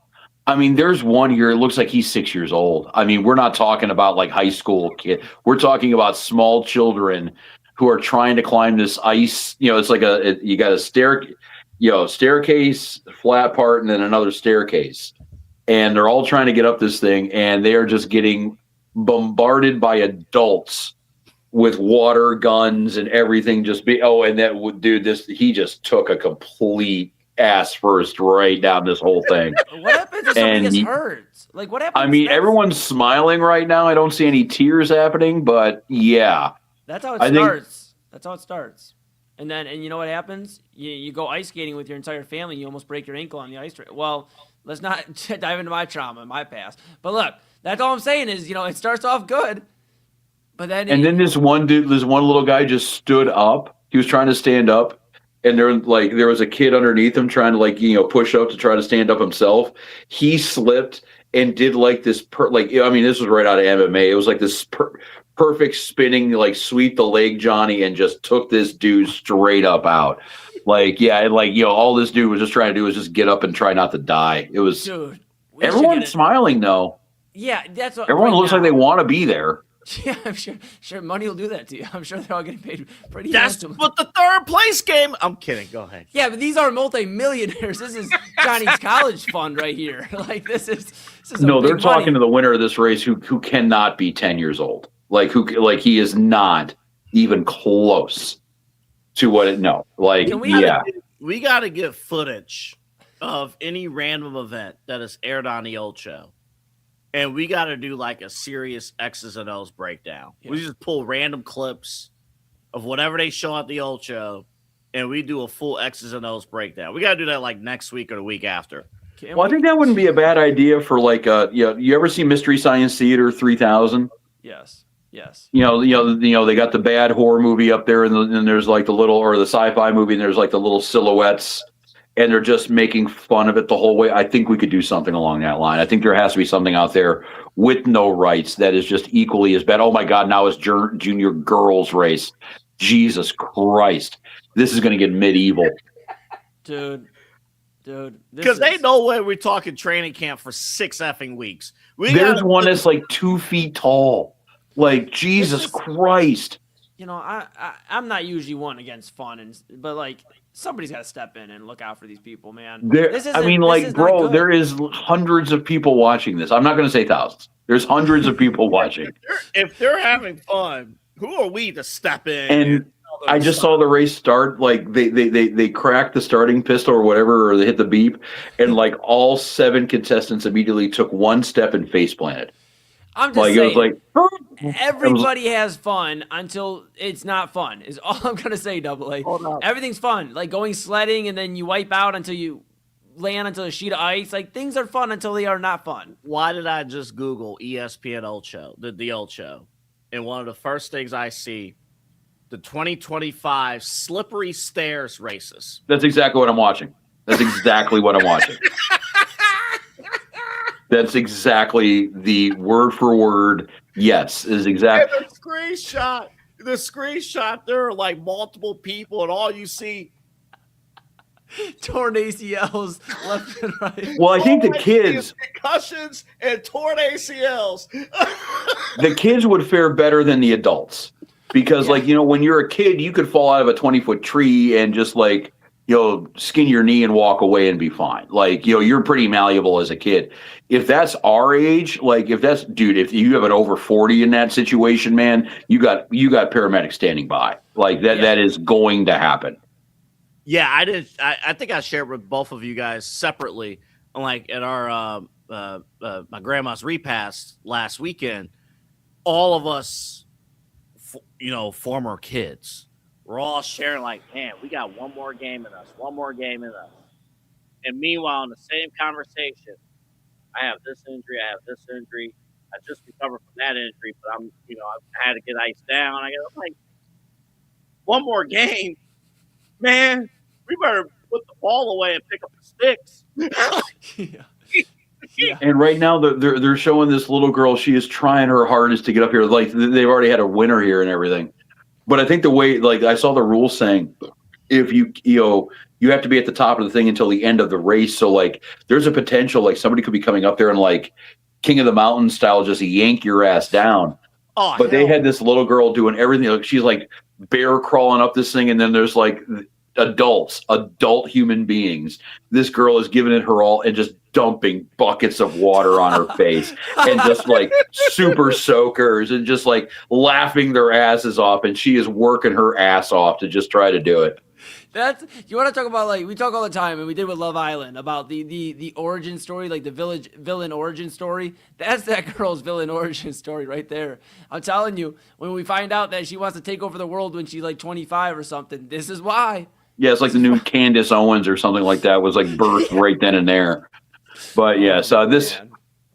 Yeah, we can. Yeah, I don't know. We can keep on talking about this whole the ice race, and I blame myself for just being entranced by this right now. It's either that or the Big Boss Man on the other TV. Oh no, that's where we're at sports wise tonight. I guess we gotta talk LeBron. All right. It's in the we can't talk Browns. I mean, we did tease all that situation here, and we do have the. It is a good conversation we plan on having with the Browns, though. I'm actually excited about this one. Yeah, and obviously, like LeBron can, we're waiting on him. He can wait on us a little bit. That's fine. But yeah, I was thinking about it this week though, and we're talking. We got to ramp up the training camp happening. Everyone's worried about the quarterback competition. For what it's worth, ESPN lists Deshaun Watson as the QB1 right now over Shador. We'll see what plays out with that, but. I think a conversation we're not having right now is what is this defense going to look like? We have had Myles Garrett on one end of this or wherever he's been at on the D line. We've seen him play everywhere. He is the bona fide Hall of Famer on this team. He's basically Jose Ramirez, if you want to take it to a Guardian standpoint, like the one certifiably just top notch, 5-star player here. Mm-hmm. We've talked about it. I mean, it was a news story a month ago. Traded to Los Angeles. He's not on the team anymore. He's going to be playing with Aaron Donald now. Where's this Browns defense at? Do they need a new leader? I know he's the best player on the team and on the defense. Was he necessarily the leader? And who is now the best player on this defense? Who is the guy that other defensive coordinator or offensive coordinators are going to have to game plan around? Yeah, I'll take this one first if that's cool with you, Double A. I would say the best player and the leader can be the same thing, but I think you're going to see two guys emerge for the Cleveland Browns. Best player, first off, is Carson Schlesinger on the defensive side of the ball. I mean, you can argue Denzel Ward, and I love Denzel Ward. He's one of my favorite Cleveland Browns of all time, actually, because of just the entire Ohio journey to where he's at now, almost a decade now. With this upcoming season, will be his 10th year, if I'm not mistaken, in the NFL. 9th year in the NFL. My apology. 2018 he was drafted. So 9th year in the NFL, but almost a decade, and I can really appreciate that. I think he's going to be very important still, but I think the best player is clear. It's Carson Schlesinger. I think if the Browns can at least be competitive in these football games and the defense looks good, he might get some discussion for defensive player of the year. I think he can make that leap. He is very good. He's all over the ball. I understand. Things happen. The Browns could win 4 or 5 games, and maybe he's not as much in the discussion. But I think if they could at least be competitive in games and look like a fun team, he might get some discussion with that. I really wish there was a world where him and JOK were both playing together because, man, the Browns would be in a great spot linebacker-wise, but who knows if they go Schlesinger. You play the what-if game, it gets a little dangerous. Now, to answer the other question, Rob, which is like who steps up essentially, who's going to be the leader for this Cleveland Browns defense? 2 guys. Schlesinger for sure, because you already saw how he handled in the Myles Garrett trade and the aftermath, and he said, I was out working on my backswing. News happens, we're moving on. Like, the way he handled it and kind of just deaded it, essentially, right there with the media. You weren't getting more out of him. But the other guy, too, guys, keep an eye on Tyson Campbell. The Browns traded for him with Greg Newsome. They made a move. midway through the year and everybody's like, oh my goodness, we haven't even seen how the first Jaguars trade works out all the way. Can we chill trading with the Jaguars? And Tyson Campbell actually was one of the bright spots on a very good Cleveland Browns defense. He had a good run with us for the back half of the year. He's 26 years old. He just turned 26 in March, so he'll play this entire year at the 26-year-old age. He is where most people consider it, being in your prime. And I think two factors. One, him coming over here and already having a good momentum, and the fan base tends to love him. My guy Cliche absolutely loves Tyson Campbell. But also the other thing is, you see Denzel Ward. I just mentioned him. He's a veteran corner. He's been absolutely phenomenal from lockdown to at least very, very great, very, very good right now. He's still a solid corner. I think Tyson Campbell can learn from him about how to be a true leader on the team, get better at the cornerback position. I think it's somebody that you look at the end of the year and go, hey, we're okay with whatever Denzel wants to do after this season. If he says, you know what, if it's another year and he wants to move on, we have the future for the foreseeable future at corner with Tyson Campbell. I think those are your two guys that step up, AA. Jared Verse. The Rams did not want to give him up. And I know you're going to look at him and at first say, because this is your Myles Garrett replacement. And you're not necessarily asking this kid to become Myles Garrett right now. But I still think he can make a huge difference on this defense. I think Browns fans will love him when camp is done this year. I think they're going to love him. And honestly, he kind of made an impression on me day one, walking in the door and saying, this is my number. Dylan Gabriel, you figure it out. But this is my number. And that's that. And he's a game wrecker. I think he's somebody who, again, when you're facing Aaron Rodgers, Joe Burrow, Lamar Jackson, 2, 4, 6 times a year, you need somebody on that outside that could make plays, make impact plays. He's athletic. He has all the moves that you need. Obviously, he's not as seasoned as Myles Garrett, but he has a dog in him that I don't think Myles Garrett has in terms of impacting the locker room as a team, that kind of thing. So I think Jared Verse could be somebody, and I don't disagree with any of Eli's answers. I think those answers are fantastic. They're great. But I am pinpointing Jared Verse as somebody who could really, really step up. And if I have to give a second player to him, maybe next to him, let's see how Mason Graham's looking. That's who I was going to say. That's what I'm kind of curious about. Yeah, let's see if he can elevate his game in the interior defensive line, because if you still are getting pressure on the outside, if you're still getting, from Sweatshirt, like you still getting that linebacker, let's see if Mason Graham in the interior can make impact plays and disrupt the running attacks across the AFC North. And if he could do that, Rob, then I think this young defense can really, really elevate themselves and take some pressure off of Denzel Ward in the secondary. Well, yeah, I mean, it's going to be curious to see what happens with this defense. Obviously, no more Jim Schwartz, Mike Rutenberg in, so it's a completely new kind of brain trust, new coaching staff, period. No Stefanski, we got Munkin in too, so it's a lot of unknowns. Rutenberg does typically, run a 4-3, work with Robert, I think, Saleh a lot, and, that kind of coaching tree in there. So there is a little bit of a precedent to that, because with Myles, I wouldn't be shocked if you got the personnel, you could change to a 3-4, you can move around here. But I am going to be curious to see what happens with Mason Graham. I mean, his life was probably made the easiest out of the bunch with being next to Myles Garrett the whole way, taking up a lot of, attention on that defensive line. And if he can get in there, I don't think the stats are going to be there unless you're Aaron Donald. You're not going to wow, the stat sheet as an interior lineman. But if he's in there and he can blow up the run game, if he can mess around with that and he can make a team one-dimensional, then, yeah, that's going to make things a lot easier for, the other sides of that defense. I think Mason Graham's going to be your guy that's going to have to be maybe not the best player, but the heart and soul of the whole thing. If he's blowing up that line, be it for a pass rush or for a run, then the entire defense gets a whole lot easier to do and a whole lot easier to scheme around. But yeah, I mean, I can't really disagree with any of the names that were mentioned right now. Especially Schlesinger. I think he is primed and ready to go, maybe for a breakout year. I don't know if it's Defensive Player of the Year breakout year. if anybody on that team is going to be that guy, it's going to be Verse. I think, he would be now in a prime position to be, have that, oh my God, this guy is an elite pass rusher in this league kind of season. Yeah. But I think at least with no Myles Garrett, there are plenty of options with talent on defense and leaders and Pro Bowling, that kind of stuff. So it isn't the Guardians without Jose Ramirez. They are, pretty stockful in other positions too.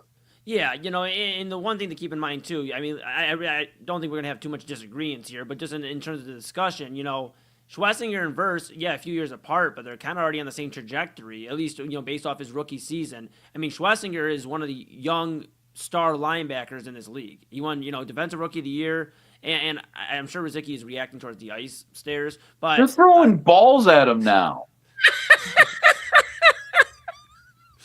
Oh, no. I'm back. Okay, I'm back. good. I'm You're like, good. No, I needed the update because better.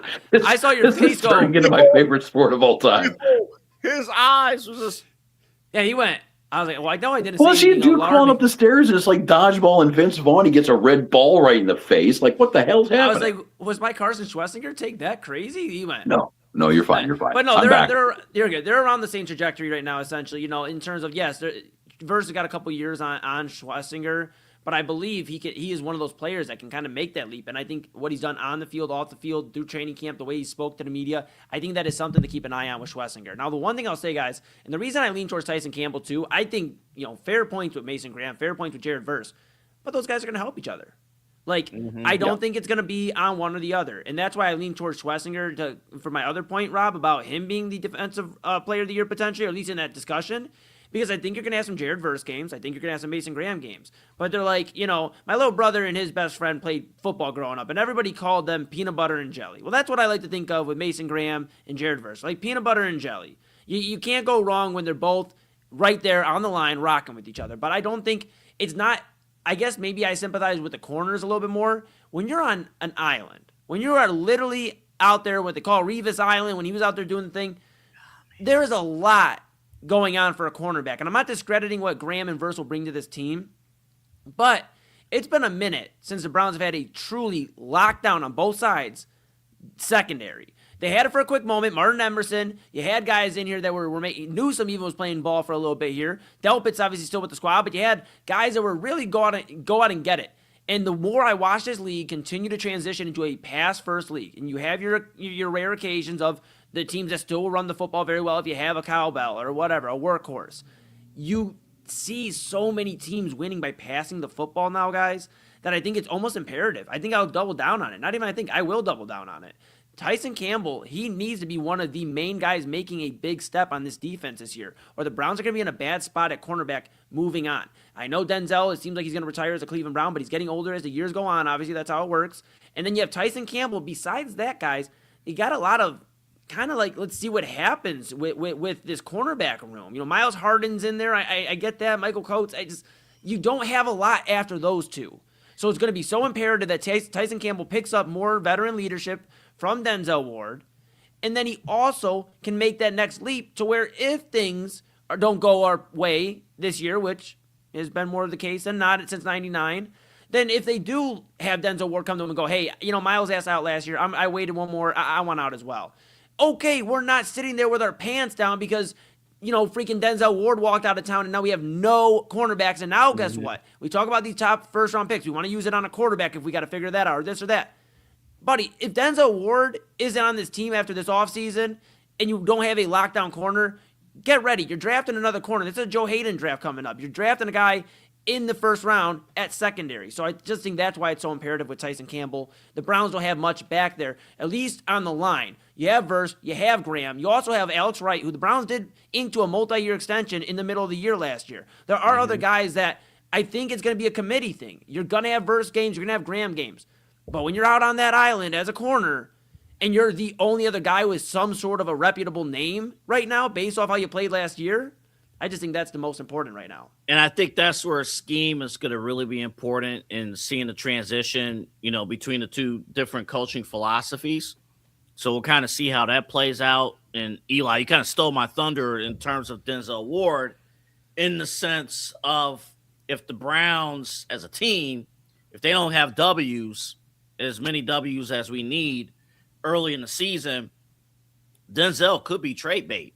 Because now you open the door, and you alluded to it already, by trading Myles, now the door is wide open. If things are not going well, the trade piece is Denzel Ward. If he can stay healthy, that's somebody who can contribute right now to a playoff team if we're not that playoff team.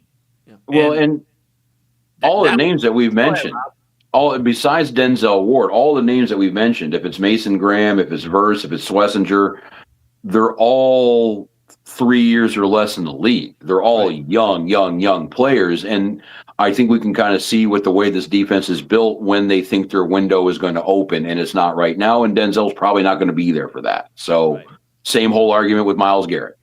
Right. And I'll say this too real quick about the Myles Garrett, Jared Verse. If you're a Browns fan, what you're hoping for is for this trade to play out exactly how Matthew Stafford and Jared Goff, that trade played out all those years ago, where, okay, you have a stud veteran who handled business with your organization, but not enough winning. Yeah, he's going to go to the Rams and handle business. But what you're hoping for is for a young player to come back and maybe he handles business too and grows with your organization, and then you win, and he's making impact plays as well at a cheaper cost. And I think you're hoping for. Yeah, double, and I'll hand it back to you then, Rob. I think the crazy thing about that too is you alluded to it, my bro, is we don't know what this scheme's going to look like ultimately. I know, Rob, you talked about the 4-3, and at least that's what they lean towards based off his kind of tree he's come from in coaching. But it's going to be interesting because the Browns are going to have a focal point on this defense. I don't think it's going to be as pretty necessarily as they were last year. I think they have a potential to still be top 10 if they can shape up a few things, right? But we're going to find out if they want to become a monster, defensive line team that just runs everybody over, or if they want to be, a no-fly zone essentially, like Seattle was, the Legion of Boom. Like, yeah, they had a few fierce guys on the defensive line, Michael Bennett, some of these other guys that were there, but I believe Bruce Irvin even was on that defensive line. You think of some of those guys, but then really it boiled down to who? Sherman, Chancellor, those guys, Earl Thomas. I mean, so I wonder what the Browns are going to look like. And to answer the question, Rob, I think it's a great question.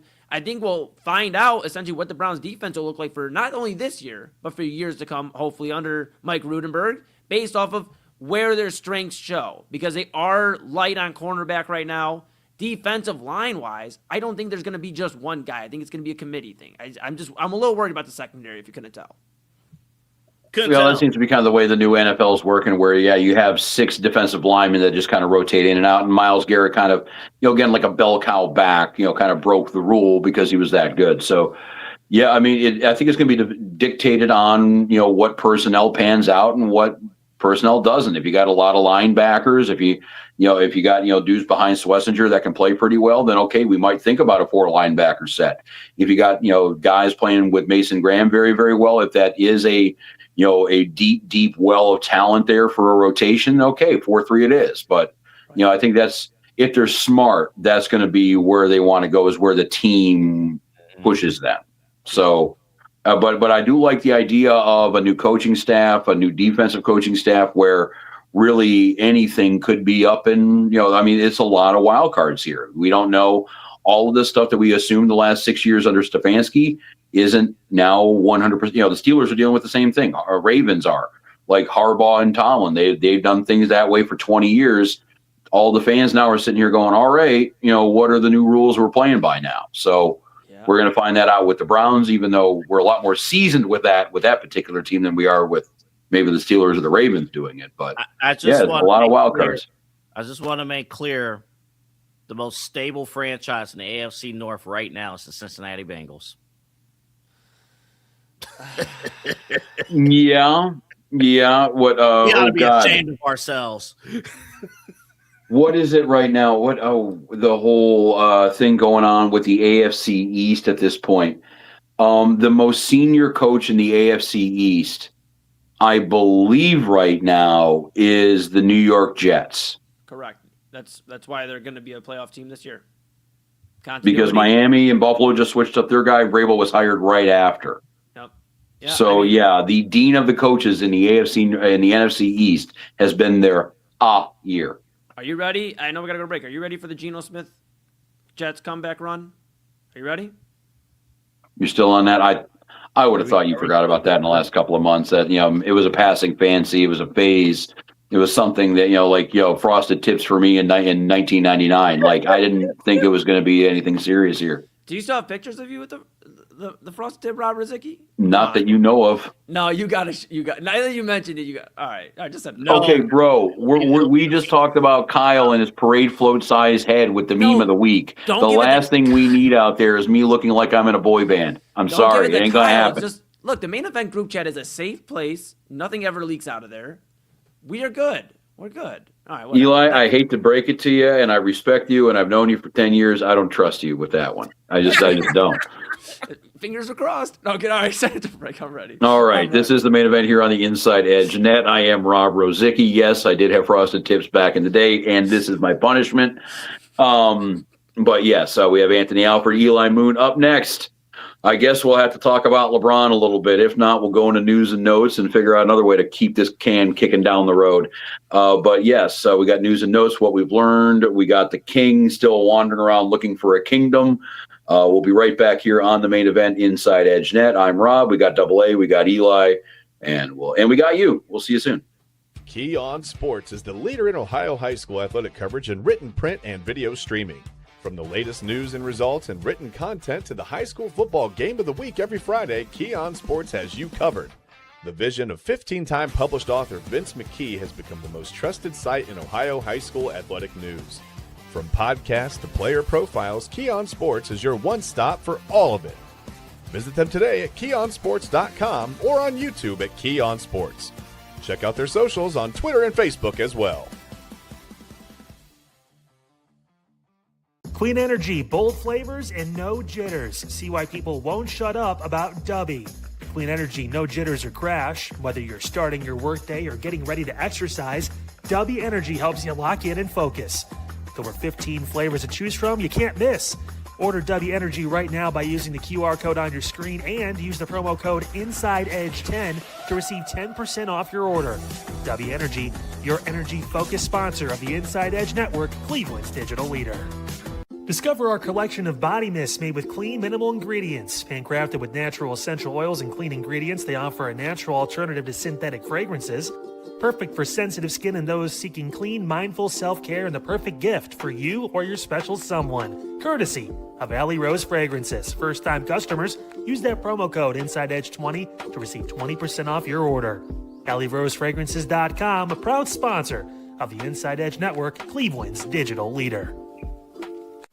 Whether searching for a baseball autographed by your favorite World Series slugger, a signed football by an iconic Hall of Famer, or the jersey of a world-famous soccer star, you've come to the right place. Here at sportsmemorabilia.com, the web's leading source of authentic sports memorabilia, you'll find more than 500,000 authentic products from nearly every professional sports league, team, and players. Not only will you find your next prized sports possession with ease thanks to superb customer service and tremendous site experience, you'll have the satisfaction and peace of mind that every product listed comes complete with a certificate of authenticity and is fully backed by the sportsmemorabilia.com lifetime authenticity guarantee. Go to sportsmemorabilia.com by using the QR code on your screen right now.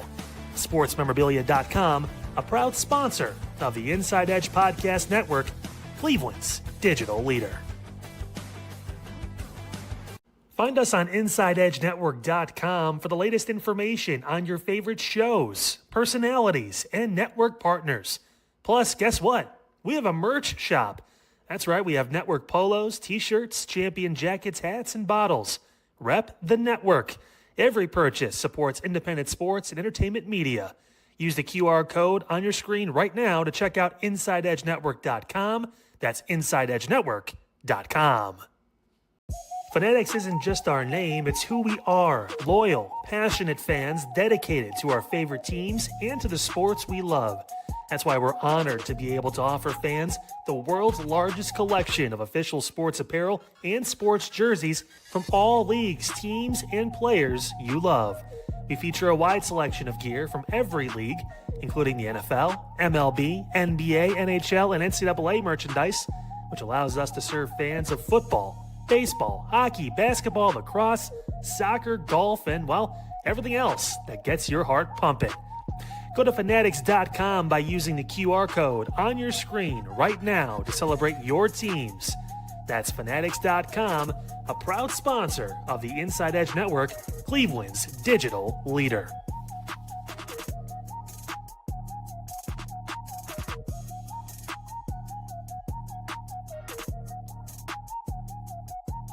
Small business owners are superheroes, but nowadays running your business means doing so inside your shop and on social media.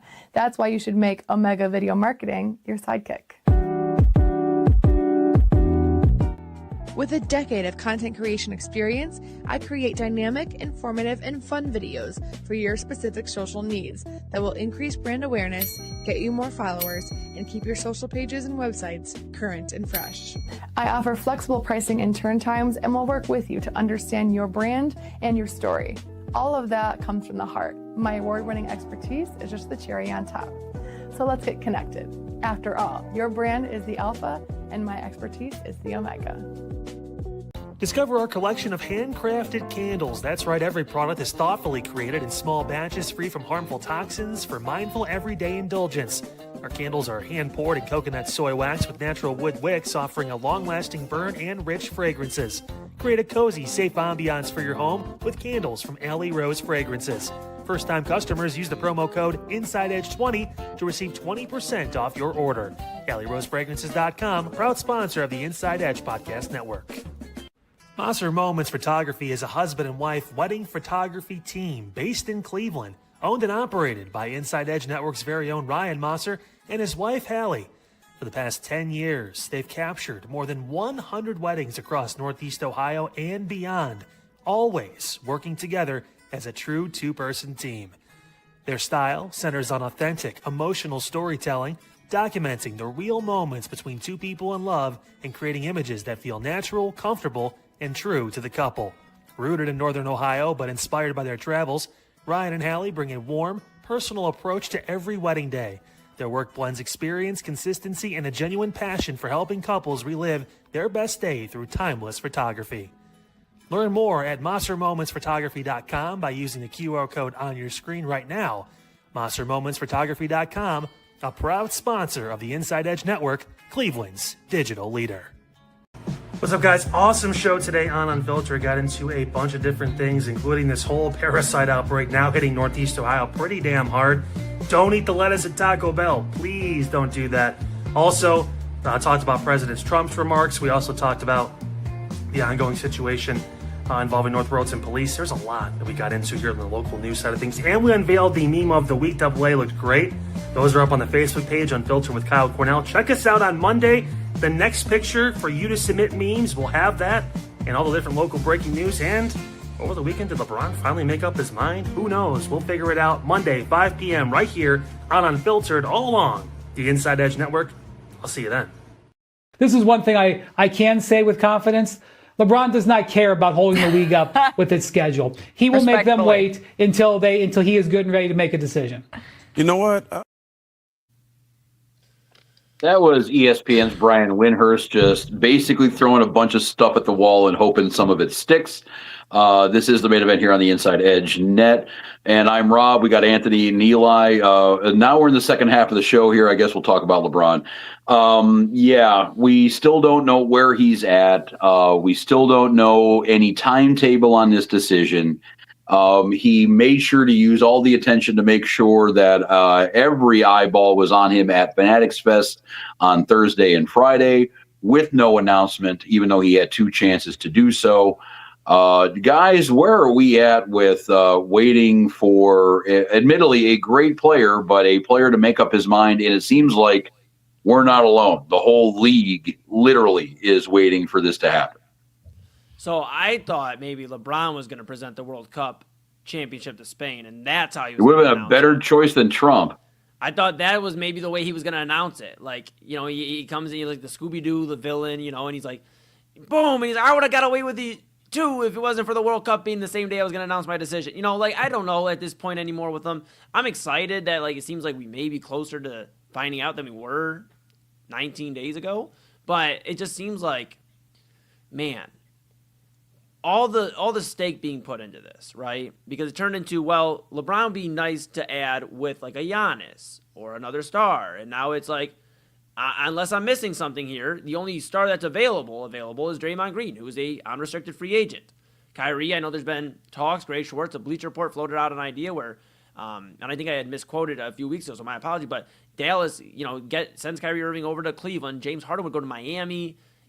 Dallas gets other assets as well, in the deal. So I had misspoke, said Harden to Dallas. That's why I was trying to make sense of it. But still, regardless, that's out there. And then, of course, you have the Anthony Davis stuff. All this to be said, man, he better win a championship in his last run. If that's what it's got to be about now, right? Because if it was truly about being happy, you wouldn't sit back and view roster construction and watch every move and watch this.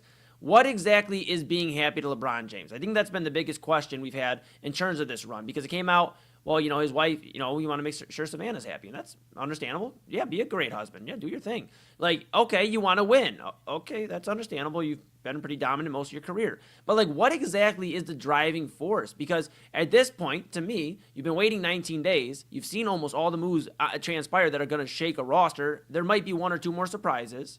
So it's got to be about winning. So I guess, like, at this point, where do we temper our expectations with LeBron James, who every other year in his career, for the most part, he's been finals or bust?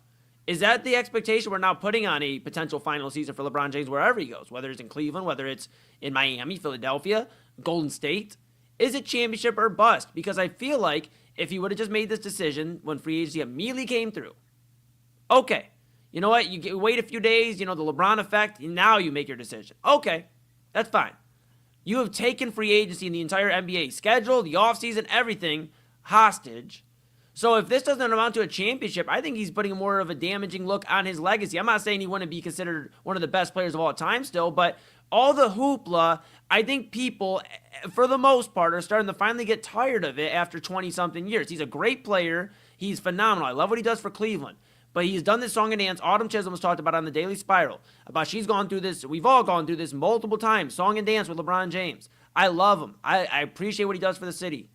But, man, make your decision, dude, because now it's at a point where if you don't win a championship with this guy on your roster, what exactly was being happy? I'm having a tough time with that.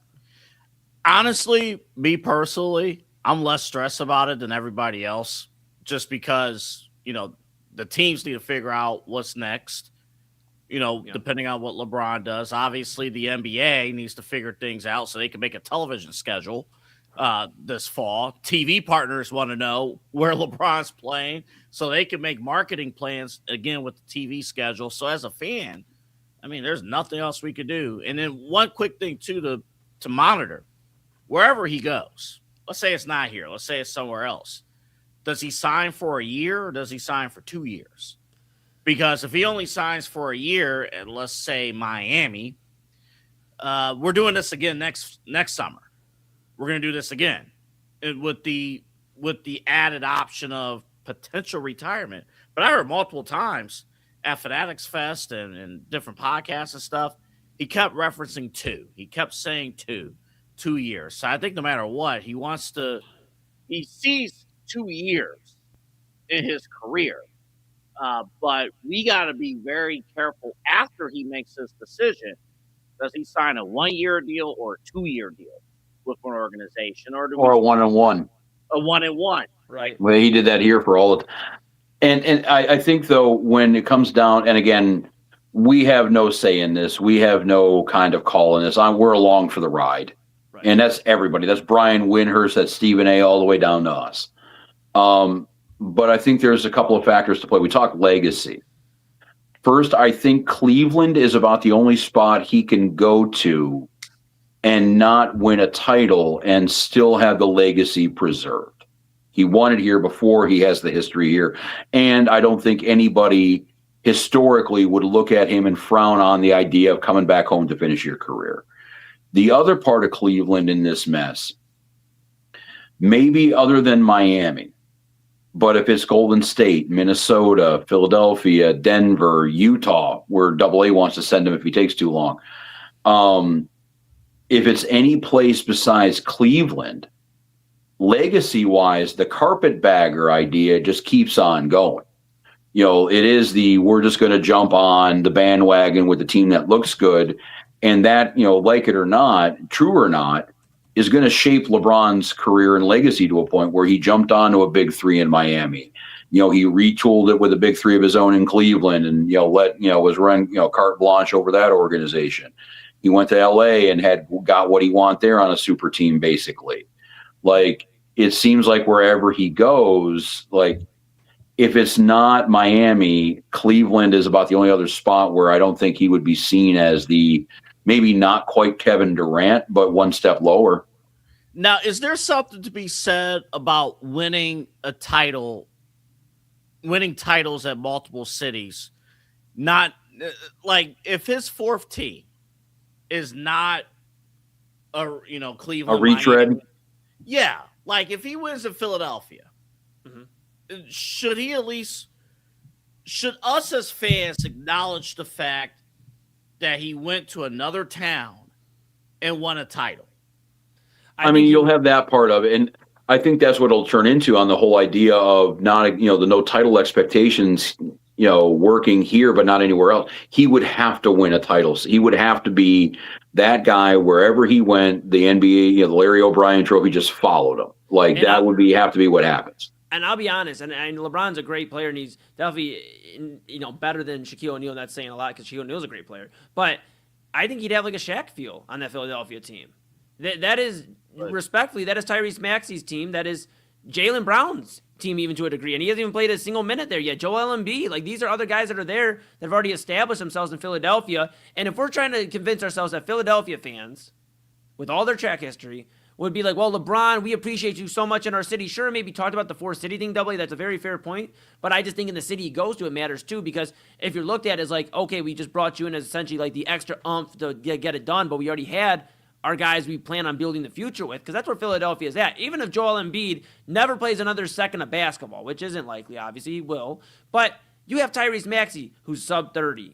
You have Jaylen Brown, who I believe is still sub-30, if I'm not mistaken. If not, he just turned 30. But you have guys that are still in their prime, going into their prime. Jaylen Brown's 29. He'll be 30 in October. So you have guys that you can really build around still. So I think that's the thing, too.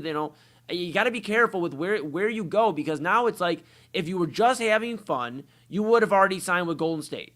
Draymond opted out. I know the Porzingis opt-in kind of screwed things, or, him signing a new contract kind of screwed things up a little bit. But they'd find a way to make the money work to get both of them there if it was truly about being happy.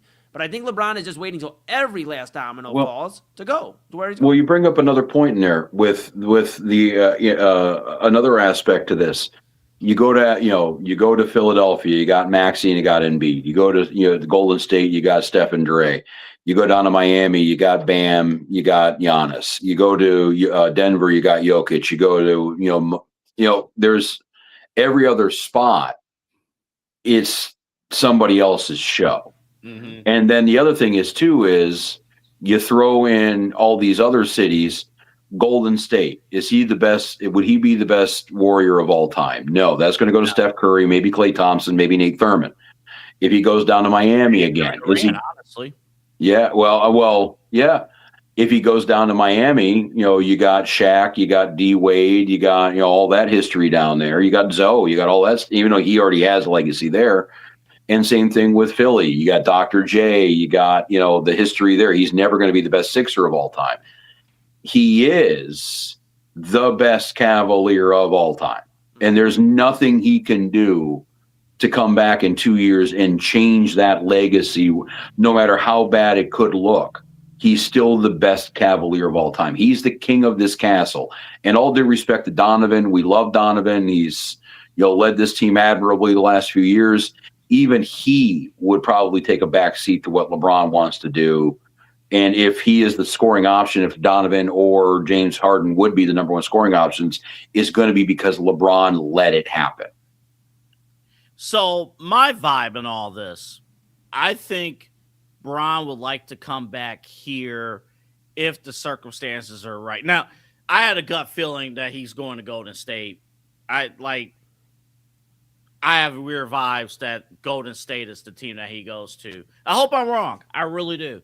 I really hope I'm wrong with that. But I have a weird feeling about this whole documentary thing, Draymond Green speaking highly of LeBron, and it feels to me like out of all the teams, the Golden State players are the only group of players that's actively seeking LeBron's services compared to Miami. In Miami. But I'm talking players. I'm not even talking about front offices and stuff. I'm talking about players. So that part scares me. Real quick, I got to address this part real quick.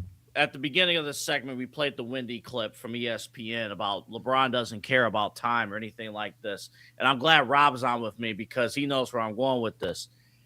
Years ago at iHeart, LeBron's second go around, I remember vividly, like in the regular season, the post-game shows, Mike Snyder, the Cavs network, they would have a predetermined time, like 30 to 45 minutes, like, all right, we're going to end at this time, boom. And then we hand it back to, the local stations. In the playoffs, I'll never forget this because every game. We're going to stay on until LeBron talks to the media. Mm-hmm. And you know what that means. Rob, you remember this. Yeah. LeBron was always the last one to talk to the media, not by just because it was in the rundown. He took his time in the locker room. He took his time taking a shower. There's stories about reporters waiting for him to talk in the locker room, and they would be standing there while he watched the last quarter of a game on the West Coast. And he would get off on basically making you wait on him. And that was kind of his power. That's his power play. That's what he likes. That's what he is right, dead on with Wendy said. Like, he is loving the fact that literally the entire NBA, at least on a TV schedule, they can't put a TV schedule out until they know where he's going to be at. They're literally holding this thing because of one dude. And I'm sure that is the best part about this whole, and is also too, you got schmucks like us talking about it on podcasts and on ESPN and on the radio and whatever, that he just loves the fact right now that his name is at the tip of everybody's tongue. LeBron, and that's why I find this whole process very fascinating, and why I'm not really caught up on the timing of it, because we've seen this. I'm like, LeBron has never respected anybody's time. No. Unless it's like close friends and stuff. He has, and family. But if it's media, if it's fans, if it's somebody who's beneath him and not on his level, yeah, he loves it. I'm like, Eli, I'm not kidding, and Rob can co-sign on this. We have to switch up logs and stuff, and this is inside baseball. Logs are basically the commercials that we run and stuff. So they're not the things in lakes that sometimes not in the lakes. No, it's okay. The commercials that were supposed to air, and if they didn't air, we would have to sign off on something and say when it aired. Mm-hmm. We would expect for, let's say, a 8:00 playoff game, we would expect LeBron to talk at like 11:45. Yeah, I mean 11:30, 11:45. Not to pull the curtain back, I was in some of those locker rooms and in those press conferences waiting on LeBron James. This man would talk till like 12:30. Yeah, I mean, and we you had guys to stay on the air. Yeah, and you guys were seeing it from a completely different side, in terms of like, man, when are we getting out of here for the evening? And I kind of had that same vibe in terms of at Rocket Mortgage Fieldhouse or whatever. I think at that time it was still Quicken Loans Arena for a moment when I was still there. I think it changed to Rocket Arena, whatever. But yeah, dude, I mean, there was a lot, and it's like, just seeing all of this, I just wonder, and I'm not saying I am necessarily tired of it. I have enjoyed some of the crumbs and everything sent our way to find the trail of where he goes. But at some point, we do have to question whether it's right or it's wrong.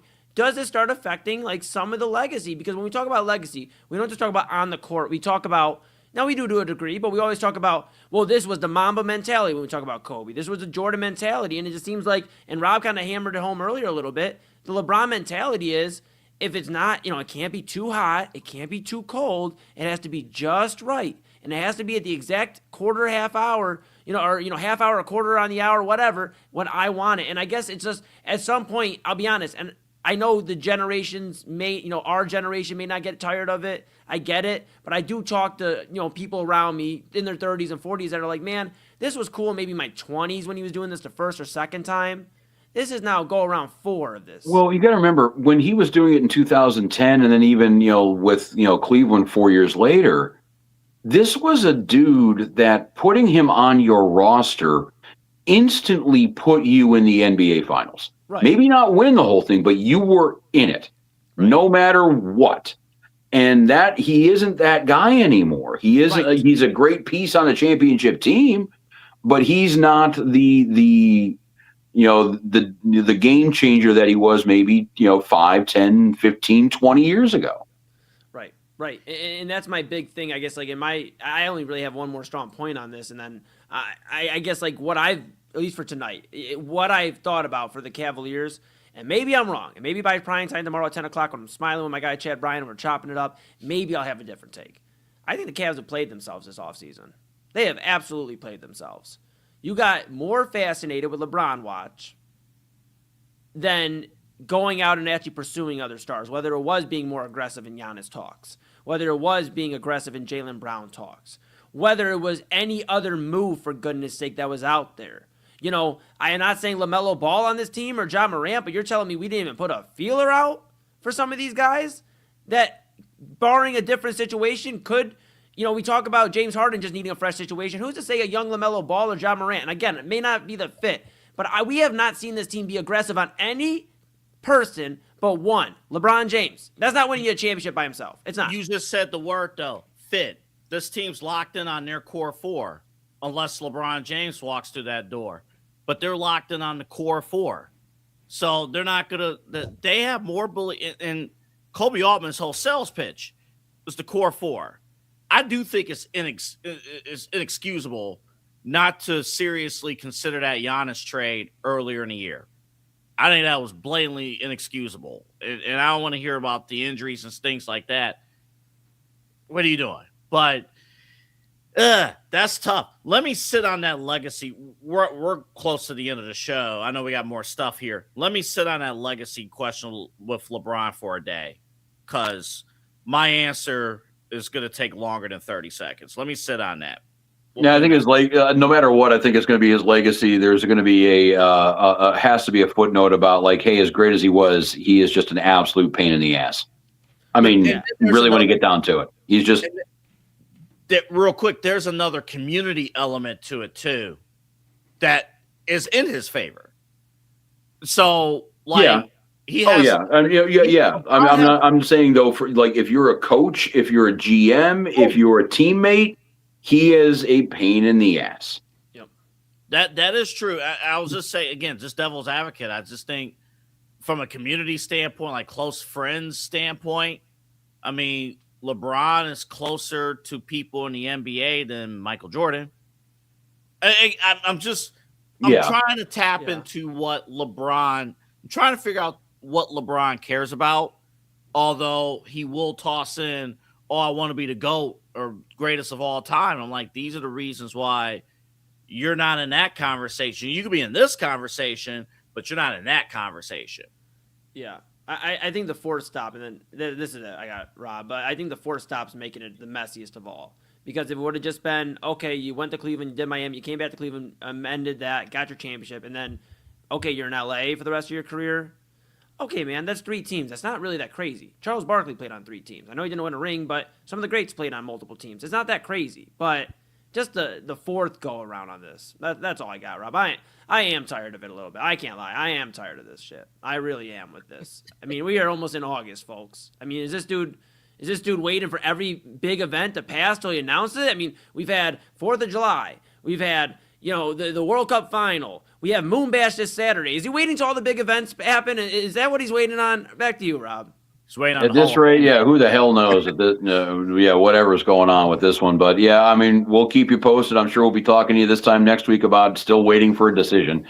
But this is the main event here on the Inside Edge Net. If one does happen, check out the Inside Edge Net. We'll fire this puppy up no matter what time of day that is. But yes, while that's going on, some other stuff's been happening around the sporting world here this past week. I don't know if this is this week's. I think it might have been a beginning of this. No, I think it was a tail end of last week's story. We didn't hit it, me and Double A, but the WNBA was in the news again for all the wrong reasons. This time it was a scheduled interview with Commissioner Kathy Engelbert and Dan Patrick. On the Dan Patrick Show, we all know, anybody who watches this kind of stuff and is invested in sports in any way knows the Dan Patrick Show is basically the show of record when it comes down to sports talk. Well, they had an interview scheduled to tape. After a show, she strung them along for a few hours, canceled at the last minute while she was on the course about 20 feet away. Dan Patrick obviously not happy with that. His producers not happy with that. They voiced their concerns. There was an interview they billed. There was an interview they publicized and it didn't happen. So they had to explain themselves. But they took you behind the curtain and said, yeah, this was not our fault. She no-showed us. And, the WNBA, again, looks a little unprofessional and a little mismanaged. While they're all trying to be considered a big boy league and having a seat at the adults table, they just keep acting like children. Yeah, it's really, man. We talked about it last week or the week before because I wasn't here last week. We talked about it the week before. The WNBA just loves getting in their way, whether it is at times the players and not just kind of the complaining. I'm going to be very real with you, and that's not. It's really a complaining aspect on certain things. They want everybody to talk about the league, but then you can't say this about the league, and you got to put disrespect on this and this. And I'm not saying that we shouldn't. Clearly, you should respect the WNBA and women athletes. I mean, that should be something I shouldn't have to utter in 2026. Yet here we are. But I think it's like the constant complaining and the lack of professionalism in terms of the league standpoint, not marketing their correct stars and the stars that really are shaping the league. I just think there's a lot of stuff going wrong with it right now. There are some highlights. I mean, A'ja Wilson's been one of the better stars of the WNBA's history. The Aces have been fun at times, but this is just a mess. It makes sense that Kathy Engelbert, the WNBA commissioner, would no-show an interview with one of the most legendary broadcasters of the last, 40, 50 years. I mean, if not longer. I mean, this guy gives her an opportunity to explain basically where the WNBA is at. He's going to put shine on her. Because if you've ever watched Dan Patrick, he's going to give you an opportunity to explain what you got going on good for your league and stuff before you get into the real meat and potatoes. And I think Dan Patrick's not a got-you journalist. No. And I think Kathy Engelbert really just kind of highlighted what we talk about with the WNBA. They get in their own way with everything. I know we don't necessarily always talk about the players, but the players are accountable in this too. And I think it's just because of the constant, look at us league. Then we look at you, and now you don't like what we're talking about on the day-to-day. And I know there's some other stuff that goes into it, but if we're talking on the court, it just kind of gets old. And then you have it all the way up to the commissioner. So I just think this is kind of reflective of where the WNBA is in 2026. Leadership with the WNBA is garbage. This is terrible because you have a great product. They just need better leadership. And they're going to point to they have, better TV deals like Caitlin Clark's in the league and Angel Reese. Yeah. So that's why. Listen, we talk all three of us have booked shows for different reasons and different venues and stuff. We all understand what goes into booking shows. We all understand potential conflicts of booking shows and what happens if somebody has to reschedule. And in the case of Dan Patrick, we know with that show, a ton of big names is on that show every single day. And I use the example, I'm like, what happens if they book Mike Tirico? And Mike Tirico's scheduled for Monday at 10:45. And you get to Monday and Tirico, there's a coach's interview got moved up. He would let the producers know, he or his representatives, usually himself, let the producers know, hey, I got this going on. Can we either... As long as the communication is there, yeah. And all we ask as producers, as bookers and things like that is communication. The worst thing you can do is no call, no show. That is the absolute cardinal sin because, number one, My day as a producer is effing ruined because of your F-ups, because the first person that Dan's going to go to is his producer. It's like, hey, why is your guest not on the show today? What's going on? How'd you fuck this up? And again, nobody's going to stick up for the producers in public, but if you have record of, hey, this is what it is, this was booked, we were ready to go, yeah, Dan's going to stick up for his guys. And then the worst thing out of all this, on your set, 20 feet away, her ass is out there golfing. So, honestly, Dan Patrick didn't do enough. Well, the other thing is, I honestly think Dan Patrick was actually very nice about the situation and he should have went scorched earth on this woman. well, and the thing is like this kind of shows too, in a way where the WNBA's at. Like if I'm a radio producer and, I got the commissioner of the NBA, I got LeBron James announcing his decision, like, a previous experience in a different show, I have booked the president of the United States. Like, whenever you got guests like that, Donald Trump on a right-wing talk show can no call, no show it as many times as he wants, and they're still going to, kiss his ass. Adam Silver, Gary Bettman, LeBron James, Aaron Judge, Shohei Ohtani, they can no call, no show you. And I've been there as a producer where you're behind the scenes, you're pissed as shit, but you still want that interview. You still, you don't want to burn that bridge, and you're willing, to just, all right, hey, we'll reschedule it for tomorrow, whatever. You're moving around it. With the WNBA, I mean, what Dan Patrick basically did in front of everybody was just say, fuck this bitch. Fuck this. We don't need to worry about this bridge on the Dan Patrick show. Like, they want to be on here. Like, I'll have her boss, Adam Silver, on next week. So that kind of showed where they were at with, kind of the PR perception of the league. And now I got SportsCenter on. They're talking about, how they had to suspend a coach because she ran her mouth about Angel Reese and made a pretty dumb comment. Yet another story that's out there that's more a political society story than what's actually happening on the court. I think people can tell you what, Caitlin Clark's getting, punched in the face every night.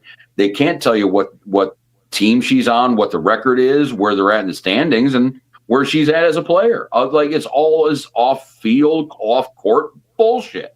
And if they want to be taken seriously, take their own product seriously. And then they keep, the WNBA continues to go. The big complaint over the last couple of years has been, well, our league's doing a little bit better now in terms of, more attention towards it. Now we need more money.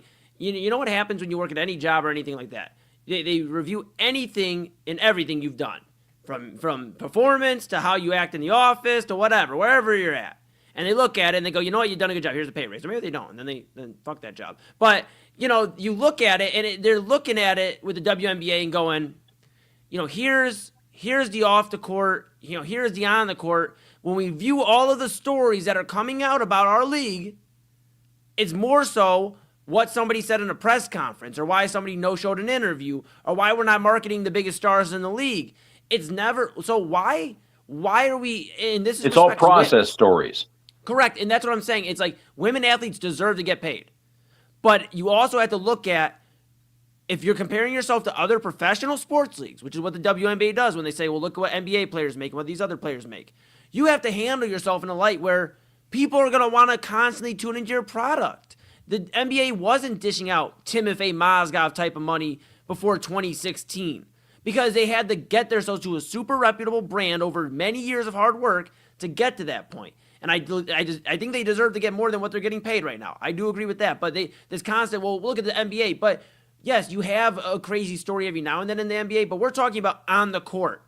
Even with this LeBron stuff, it's stuff that's going to affect on the court. We're not talking about, off the court LeBron stuff that's been going on for 3 weeks. This is something we that's could going to talk affect about the basketball game. Bam Adebayo punching out Tyler Hero. That would be.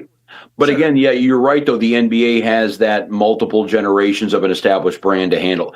First year the NBA was 1948. First year Major League Baseball was 1877, 76. Yeah. The NFL 1920. NHL has been giving out the Stanley Cup for 100 years. This league and the WNBA just celebrated its 30th anniversary, and for the first 20 of them, it wasn't really taken seriously. So, yeah, I mean, and then plus two, the public perception on, hey, you're getting a lot of money because the superstar from college is now playing for the Indiana, and all that kind of stuff. The public perception is, okay, you got a meal ticket and you're beating the shit out of her every night. The players are beating the shit out of her. The referees don't care that it's happening. The coaches are kind of shrugging it off. It's just one of those things. It's the gang that can't shoot straight. It doesn't seem like they know how to run their shit effectively. Yeah. Well, she does have a LinkedIn page. So. Oh, Kathy Engelbert? Yes, I'm looking at it right now. She has. See if we can book her for next week. Hey, we might. Hey, saw you've been in the news for no-showing interviews. You want to give us a chance? All right, yeah. She has no recent posts, but she has her bio is on here. So what's her bio? Just WNBA commissioner. Commissioner WNBA, July of 2019 to present. She is also a board member at McDonald's. So she might be dealing with some shredded lettuce problems too. Maybe that's why she missed. You know what? She might be a little busy. But yeah, hey, I mean, until they get their head out of their ass, I think it's going to be tough for them to be taken.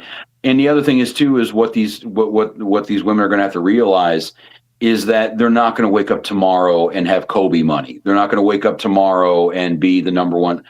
Caitlin Clark, if this thing goes right, she's going to influence the next generation that could get paid like this. We're talking about stuff that moves very slowly. It took baseball, I think, 1980 was the first $1 million a year contract signed by, anybody know? Nolan Ryan. 3 year, it was like a 3 year, $4 million deal. And everyone thought baseball was going to hell in a handbasket because you're paying a guy seven figures. Like that was from 1870s to 1980. Now, granted you, the reserve clause was in there, free agency didn't happen, but it took 100 years for that kind of money to really show up at their doorstep. The NFL, same kind of thing. The money wasn't there, the generation ago for these players in some cases. This stuff takes a long, long time to move, and they got to build fans up. They got to, we talked about it with soccer last week with AA, was like what the other countries have that we don't with soccer is the 98-year-old grandmother's taking the grandkid to the game, watching the game on TV. We need to have the WNBA long enough where, you got a 7-year-old girl wants to play basketball. She can talk to grandma about it. She can, there's a bonding thing there. We need to get it in the culture. And it just takes time for it. It's working. I mean, they're better now than they were 2 decades ago, but it's just, there's got to be some patience in here in 2026 where patience just does not exist. I'll use a wrestling analogy real quick. It's the WNBA is growing, but you look at it and it's like they could be doing a lot better. And it's similar to AEW in pro wrestling. Is they have a great roster, they great talent. People are going to their shows, but you look and it's like, man, they could be doing a lot better than being a distant second to WWE. It's kind of the same deal with the W right now. It's like you have something good, but if you had excellent leadership, they could be that much better. Like if you think about it, all the lore, and we know our history with sports.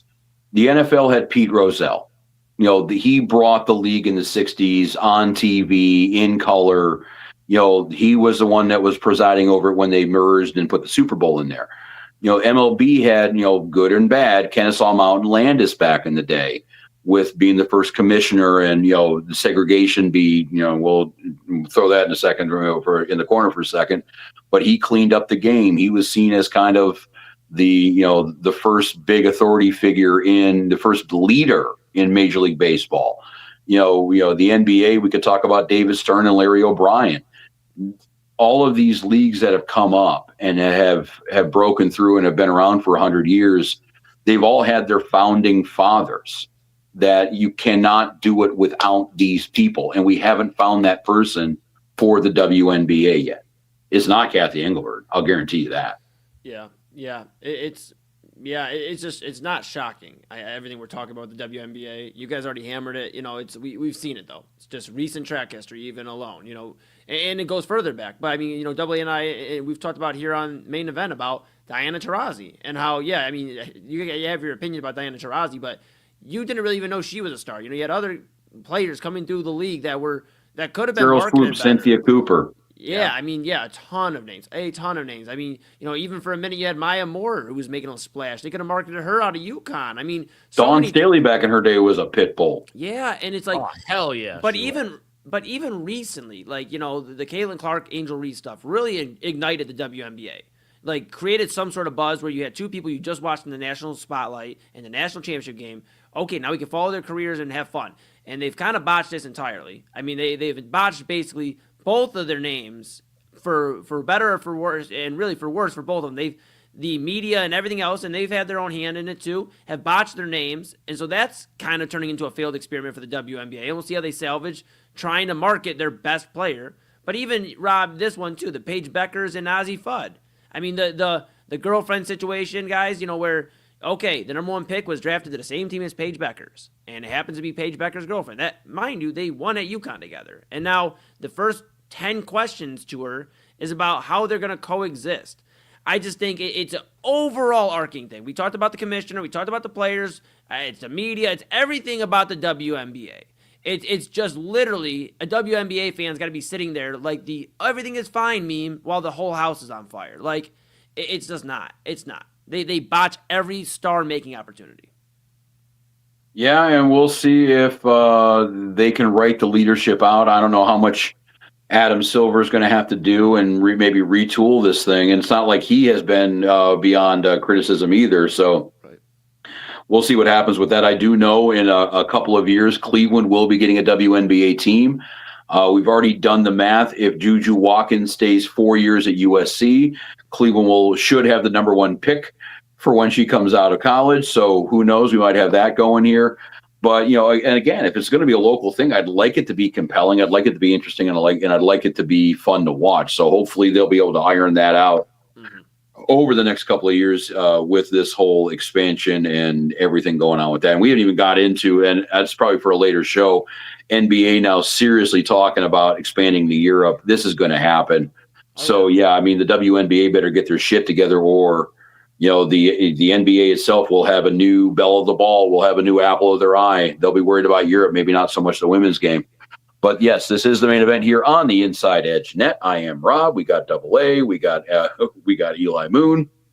And what do we want to do? We want to hit one more story, or do we want to try to land this thing right now, or do we want to go to break? What do we want to do here? I'll take a break. Oh, what's up? No, we will not be going to break. Okay. Oh, hell no. I'll leave it in the hands of Double A. I'm gonna leave it up to him, Rob. You've posed a question. I defer. I won the toss. I defer. Double A. What is the final topic? And then we can either pin it or what's the final topic? I just saw it flash up here, actually, and there's a continuation of it. They were middle fingering each other at the World Cup final today.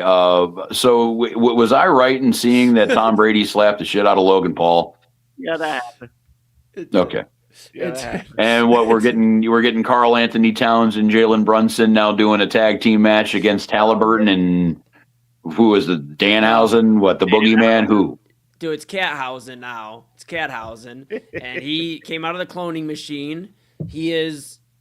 Rob, we've been waiting months on this. And I know Danhausen's a little sour subject here in Cleveland. I get it. But he's been working diligently. And I may be one of his last Cleveland supporters. And he's been working diligently here in the cloning machine, working on a tall monster. Thought it could have been Baron Corbin. Baron Corbin came back as Baron Corbin, so it's not him. So it can't be Corbin Hausen. He would have been perfect because he has like the normal sized body, and he's the opposite of Cornell. He has like the smallest head of anybody I've seen over like 6'10". Dude, I just think like the Danhausen match. I obviously went to watch it over at Double A's yesterday. He mentioned at the beginning of the show. It was so entertaining. It was actually for somebody that only watches like the premium live events and like the special events and whatever. That was one of my favorite, if not my favorite moment of the entire night. Like the fact that you had the mini housings, and then you had J.D. McDonough, which AA actually brought this up. I will give him credit for this. I agree with him, though. J.D. McDonough is actually probably the best seller in WWE after Dolph Ziggler. He might be the new generation Miz. Like, he might be the dude that you put into a match where, like, he's going to get his ass beaten. He's going to make whoever else look pristine. Yeah. Because the Miz has been doing that for 15 years now. I mean, McDonough is definitely a good wrestler. So Miz. I mean, no, that's what I'm saying. Yeah, no, I agree with you. That's what I'm saying. I think McDonough could definitely have a longer career. But, man, just Danhausen, dude. AA, you know how – that's my guy, Danhausen. And he went to the – Rozycki, he was getting his ass whooped. He was getting his ass whooped. And he rolled out. They went to get the table. And you know what Danhausen did? He said, I'm going to one-up you. I'm going to the cloning machine. And he took the cat, the bird, or whatever, threw the cage in there. And then, boom, Cathausen. And the way they shot him, AA, I'll hand it to you. But the way they shot Cat walking to the ring. You would have thought, man, Diesel's back. Like, this is Diesel 2026. It's that classic. Pete's going to kill me because I don't. He knows the name of the shot. It's the shooting the camera from down low and you shoot up to make your object look bigger. Oh, yeah. I mean, yeah, they've been doing, it's like, what do they call that? I think it's like Boris Karloff lighting, something along that line. Yeah, you can use, they used it with Andre big time back in the day. Mm-hmm. Yeah, and they really emphasized it in like Cat, Big Daddy, cool Cat, just he had the walking shades, down there. Dude. He had the shades, and he did that. And I'll say this, look, the Knicks are annoying. I can't stand them. They whipped our asses. So, but they are getting the love because it's the first go around. It helped New York City. Tyrese Halliburton made a great appearance too. So we're finally seeing a Jalen Brunson, Tyrese Halliburton angle, which has a backstory from last year's Eastern Conference Finals when the Pacers knocked out the Knicks. The way I look at the Knicks is like I like the team. The players on the team are great. Like they're fun to watch. They seem like good personalities. The owner and the fans annoy the piss out of me. That's where I'm at with the New York Knickerbockers. But I think and I'm watching it right now with Cat's appearance here. He's throwing some choke slams out. Hell yeah, he was. I think we're really seeing, you brought him up, Big Daddy Cool, how physically easy it was for Kevin Nash to be Big Daddy Cool Diesel the entire time, because you just got to know 4 moves and be tall. Yeah. That really looks like, and if Towns wants to do it as a post-career thing, this might be a door that's opening for him. Who knows? Dude, and he did a lot better than Kevin Nash because he didn't tear any ACLs while he was in there, or meniscus, or anything like that. Cat got in there, landed his choke slams, and got out. And did you see he got in there like a wrestler, AA? Yeah, he got in there like a wrestler. Yeah, he did. Could you imagine, though, Leon Rose and the brass at the Knicks watching that happen, going, you better not turn anything. You better not tweak a back muscle. Like, you better not look at somebody the wrong way. I'm surprised they let him in the ring and have any contact whatsoever. I mean, we're talking about a $40 million athlete. You mean like this guy?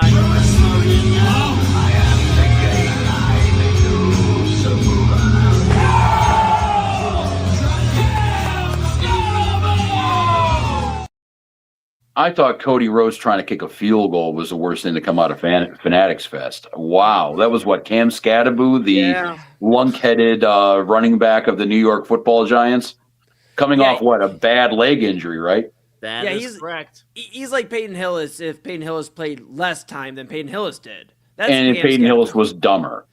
Yeah. I mean, dude, the fact that in that video, he points at his scar from his surgery, like, I did it, and then he flips and messes up the other leg. And now, granted, they said he's cool, is what I've heard. I don't care. I don't care. I'm with you. If I was a Giants fan, if I worked in New York, matter of fact, when we do Around the Dial tomorrow, we'll pull some clips from WFAN, because no. Well, the thing is, too, I'm Harbaugh sitting in New York. He comes in for the first day of training camp. I don't want to hear anything about physical limitations. I don't want to hear anything about rehab. And if that leg is as good as you think, as you're claiming it is with that backflip you botched on national TV, then you can run on that leg the entire first day we're doing practice. Why do I have like, dude, I'm an NFL coach. Like, if he's not an up and coming big, he has some steam behind him. But the thing is, too, is like, okay, he's a running back that everybody likes. How many of those have there been every year? They are disposable. Like, they will move on from that if he gets too dumb real quick. And they drop off like a cliff. Yeah, again, Peyton Hill, let's talk about him. Yeah. And poor Giants fans, and I know, they're New York, I get it, but poor Giants fans for a moment here. Every other day it seems like they have to watch Cam Scadaboo say something stupid or do something that almost hurts himself. They have to watch Jackson Dart put themselves in, however you want to view it, in my opinion, a stupid position by going up there and doing all the stuff with the president and all that. And then he's doing backflips off a boat and all this other I mean, like, dude, this is probably one of the worst off seasons to be a Giants fan. You're watching the two guys that are recovering from injuries literally do backflips, and what's next? Are they going snorkeling with sharks? I mean, what exactly else are they going to do Keep this in mind, offseason? you just said that about the Giants and off-season bullshittery, and they had that picture of all those guys doing Addies and Coke and everything on the boat. Remember that which, by the way, they haven't won a playoff game since that photo was taken. So, but these guys this has moving just around, all been a massive shit show. I agree, Rob, but these guys are moving around like they at least got there. At least that team got there and had some sort of regular season success. These guys are moving around like they already made it. Like Jackson Dart and Cam Scadaboo are here for the next decade. How many times have we seen? And granted, I think the Giants are still going to be one of the best teams in the NFC. That has not changed my perspective because I think as soon as they get back to camp, John Harbaugh is going to light these guys' asses on fire. He is going to let them know. He's going to have to. This is where we talked about what is that coaching going to look like for John Harbaugh in New York. We're going to get a really good example of it throughout training camp of how he really instills his type of coaching and leadership in New York like he did in Baltimore. But, man, dude, if I'm a Giants fan, I am staying off social media because it's just every freaking day with these guys. Do the Giants have the Hard Knocks season this year? Oh, my goodness. Actually, they shouldn't because they have a new head coach. I think they're off the list. Who's doing Hard Knocks this year? I'll find it here in 2 seconds. I am typing it up. Seattle. Oh, my God. There's no drama. That show, Hard Knocks, is falling off a cliff. The only drama. The peak of that show was the season they did here. Yes. With the Browns. Yes. I think they need to do Hard Knocks WNBA. I think that would be the key thing here, because the way we're talking about the Giants is exactly the same way we were talking about the entire WNBA. Apparently, the show to watch, and I'm going to pop it in this week for this season, quarterbacks on Netflix. Baker Mayfield, Joe Flacco. I'll be watching the ice stair race instead, but yeah, we'll see what's going on with that. But yes, this is what's up about that. Okay, yes, and actually, that's a pretty good transition. AA. We are now at the phase of the show here, a scant 2 hours and 37 minutes in. What have we learned today, gentlemen? Can I go first? You sure can, buddy. I got it for you though. I see. I caught on. I got you. So, the last 2.5 hours, I've been trying to figure out what the hell Rob's been watching. Off to the side. This side here? Yeah, that. My computer. I finally figured out what the hell this sport is. Eli, do we have footage of this said sport? This is courtesy of the mothership ESPN. Get that butt! Get that butt! Yeah, remember, you cannot touch that red wall. That's right. Abby is right there, and she is an odds-on favorite to win this one, except for in pink. Take a look at Annabelle. Annabelle's got to stay off the red on the right side, otherwise Conrad, the ref, is going to have her come down, but in purple, Abby's going to win this thing. So she makes it look... Yep. Dude, did you hear the peril? Oh, this is yours, Double A. I'm sorry. The peril. What the hell? I have that question, too. I watched that for an hour. All this winning. So... You're up and top. They're now doing fantasy stock trading on the Ocho. I had to change it. So you're up top. First of all, what are those people doing spraying these kids? Oh, you missed it. for the second heats, they had dodgeballs they were throwing at them. You had adult human beings. That's why I said they're throwing balls at them. Like, you had adult human beings throwing these balls at children. And then they had because they had adult and kids races, and then broke down into male and female.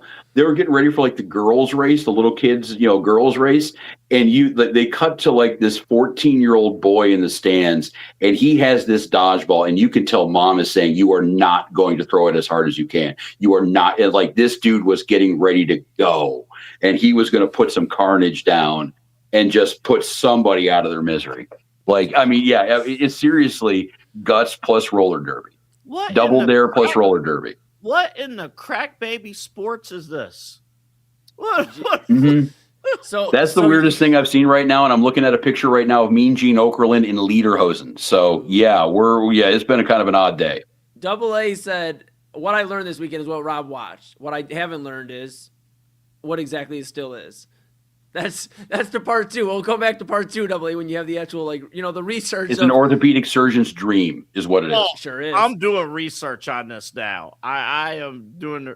I hope this ends with you in a full bodysuit trying to climb up a big old staircase ice. For research, can we play that clip one more time? For research purpose. Yeah, I need to see something here. Okay. Yeah. Yeah, remember, you cannot touch that red wall. That's right. Abby is right there, and she is an odds-on favorite to win this one, except for in pink. Take a look at Annabelle. Annabelle's got to stay off the red on the right side, otherwise Conrad, the ref, is going to have her come down, but in purple, Abby's going to win this thing. So she makes it look. I'm going to say something. I'm going to say something with all due respect. If this sport wants to elevate itself, we need better camera angles. That's what we're missing. And also too, I don't know if you realize this, Double A, and there's a couple people in there that break the rule. But demographically, did you notice crowd and combatants? It was basically a Coldplay concert. It was about as white can get. Crazy, it's like we have like the wet stare race, the caber toss, and the NHL. That's what we have. This just reminds me of like Santa Claus in Christmas Story when he's like, I want a Red Ryder BB gun. He's like, ho, ho, ho, kid, and kicked him down the steps. That's like what this is. This is like what this is. So today, what I've learned is what the hell slippery stairs. And you learn that the Ocho is the gift that keeps on giving. It's amazing. It's amazing. That's what I've learned. All right. Rozycki, do you want me to go next? No, I can kick this off. I realized it today when we were in bye Double A. Bye-bye. Had to kill a spider. I'm sorry. It's so empowering to start talking and someone leave the shot. But no, just kind of watching, the final of the World Cup today, and with Nikki and everything like that. And I've learned, I think, the magic of the World Cup, and we talked about a little bit. A couple weeks ago, I mentioned the fans, and the fans are the story of the World Cup. They are the lifeblood of the game.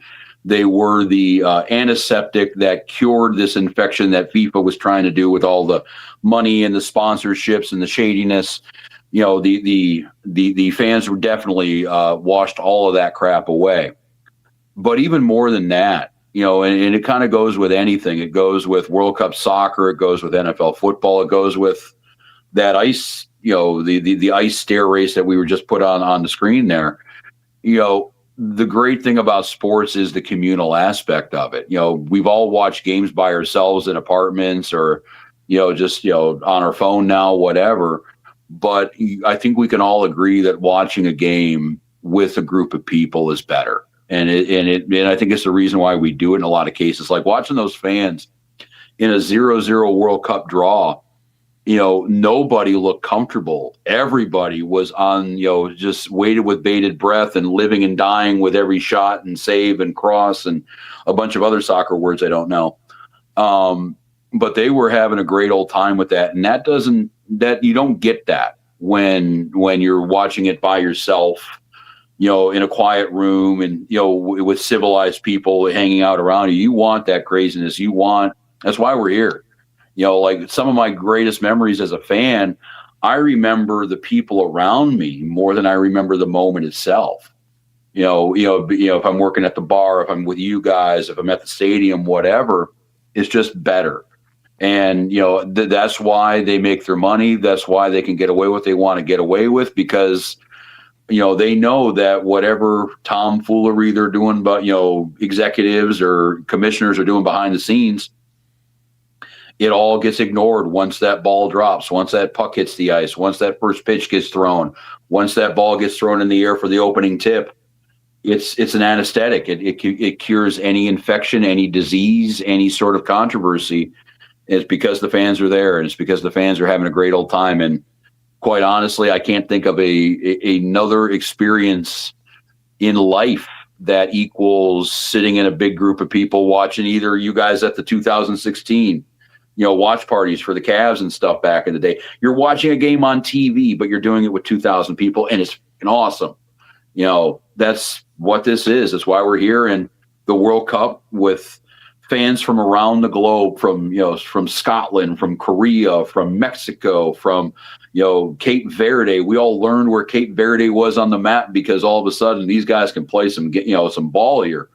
Like, just the intermixing of cultures and the intermixing of everything happening here. And the fact that we had this entire World Cup experience while current events are the way they are, while people who are not from this country are looked at differently than people who are. We had 6 weeks, we had 2 months of the World Cup, and it was nothing but a party. And yes, watching this stuff happen in a group of people while everything's going crazy, in a good way is fun. Watching it going crazy in a bad way gets real scary real quick, and it could have got bad. But the fans, like we always do, seems like the fans, if you want to take everybody in sports, they're probably as a group, the most well-behaved group of everybody. The players are getting arrested. The owners are stealing money. The fans are always showing up. So that's what I've learned is that, yes, as much as we need the game, we need our fans too, and we need our buddies, and we need the chance to sit here like we're doing on camera or not on camera and just talking sports and talking ball and living memories and that kind of thing throughout, life here. That's what this is about. And the fans, good job, guys. This summer would have been a lot longer without the Men's World Cup. Yeah. It would have been a lot longer. Oh, God. They were so nice to get the final done literally the week before training camp starts. Good job. Yeah. Amazing. Yeah. And I can't wait again for the Women's World Cup a year from now. So we have a chance. Yeah, I mean, hey, Papa Moon told me before the show, we're the favorites. We're the favorites. Oh, yeah. And think about this. Men's World Cup this year, Women's World Cup next summer, and then this go around 2 years from now, the Summer Olympics in Los Angeles. So we're going to be 2029 might be the next long summer. But then we get the new stadium. Well, don't worry. LeBron will decide that summer where he's going. So we'll have that to talk about. we got the new stadium in Brook Park at that point, around about. So at least in Cleveland, I mean, come on, there's always something to talk about. No, I love it. Rozycki. That was very well put. I really enjoyed. That's twice in a show I've said that, so be very careful. That means next show, me and you will probably go at odds ends. But no, very well put, and I think it's been really refreshing just seeing the different cultures and the different love for the game, the love for people, just the congregating. You mentioned it all pretty much very eloquently there, so I don't need to add, but yeah, just awesome. And it kind of segues into a little bit. Excuse me, words are hard. But it's gonna segue into what I learned this weekend. Now, spoiler alert, if you didn't watch the network last week, I was off. You didn't see me on the shows. Autumn did a great job filling in on Inside Edge Primetime. I want to say thank you to her because she was a lot of fun. I got to watch, obviously, bits and portions of the show, kept up with the network. Just really, really cool to be able to kind of see everybody putting that work in. But I was obviously on vacation, took a little staycation and chilled out. And I did a lot of reflecting. Moon Bash is this Saturday coming up. So in 6 days. It'll be officially then the Moon Bash Day. And I've had a lot of time to think about the event and also think about why I'm doing what I do. And this won't be long. I'll try to not be long-winded. But I thought a lot about my dad's legacy. We talked about LeBron's legacy. I think that may be one of the words I've been thinking about a lot when it comes to a lot of different things. And my dad, Papa Moon, for the peeps out there, he just did another episode yesterday, Real Talk with Papa Moon. Brought in Christina Mills from Empower Her Cleveland, which is a great organization here, helping empower not only, adult women, but the next generation. And I thought it was so powerful. And I got to sit here now. I've done 34 episodes of Real Talk. Oh, we lost Rozycki. Oh, no. Hold on. Oh, no. We lost him. Oh, no. I saw him tumbling. It was over. It was over. Hold on. We'll bring him down for a second. Hold on, Double A. We'll bring him back. We'll bring him back. We'll bring him back. No, he's back. Slide. He's back. He's back. All The right, whole operation just fell in front of my face. I saw your face. I was like, oh no. But yeah. So I mean, I got to watch now 34 episodes of Real Talk with Papa Moon. When my dad, just a spoiler alert, when I watched my dad do all this, he's never done any broadcasting, didn't go to broadcasting school, didn't do any, I mean, he's buying stuff to get this ready when the Inside Edge Network was created so that he can be properly prepared. And I think that's one of the things I've learned when I've been reflecting over the last week on vacation was, okay, I have 50-something artists on Saturday. I'll announce tonight. It'll be on social media tomorrow. We officially have day 2 of Moon Bash. So the second annual Moon Bash is a 2-day event, which I think is mind-boggling. I haven't really processed all of that. But what I have processed is legacy. And I think a lot of times, I don't think about it. And then I sit back. Somebody told me, a good friend of mine earlier this past week, told me, man, sit back and smell the flowers. Allow yourself to smell the roses. Walk around, and see some of the things that you've accomplished. And when I did that, I started looking into my dad and into my mom. They're two different human beings, obviously, but what they've always been driven on is community in different aspects.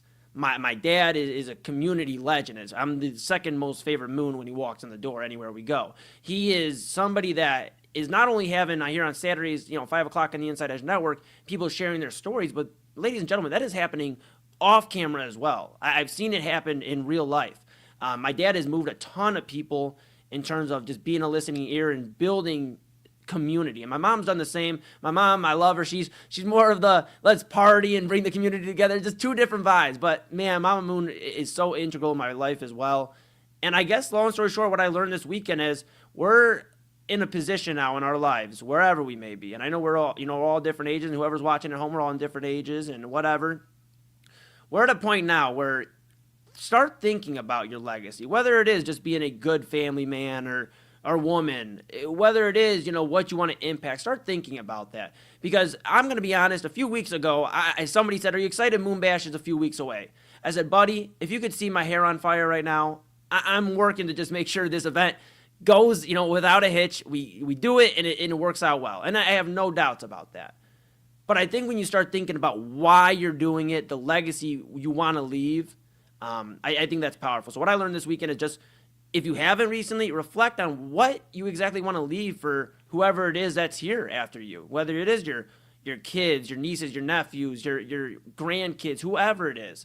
Start thinking about that. And so I got a good time to reflect on Moon Bash, reflect on everything I'm doing, and it reminded me the main reason why I do all this with the Inside Edge Network, with the collective, with everything, is for community. Because like Rob mentioned with the World Cup, not only from country to country, but right here in our own state, we can bring together community, bring people in the door, and that's what I strive to do. So, yeah, little long-winded, but I just started reflecting on I'm like, man, the two most important people in my life, and the main thing they did was make sure that other people got a safe place to smile, to laugh, to have a good vibe, to talk to somebody, and yeah, that's what I've learned is this is a very important weekend coming up. I'm very excited about it.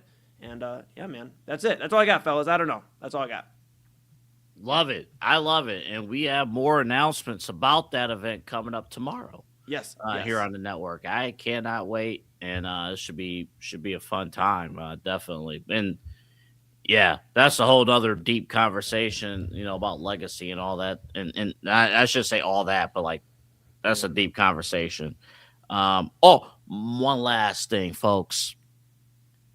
Download all your photos, make physical copies of your photos and stuff. Yeah. You don't want social media to wipe it out without a trace. Yeah, I'm sure that'll come up next tomorrow night too, with social media not exactly being the greatest thing ever.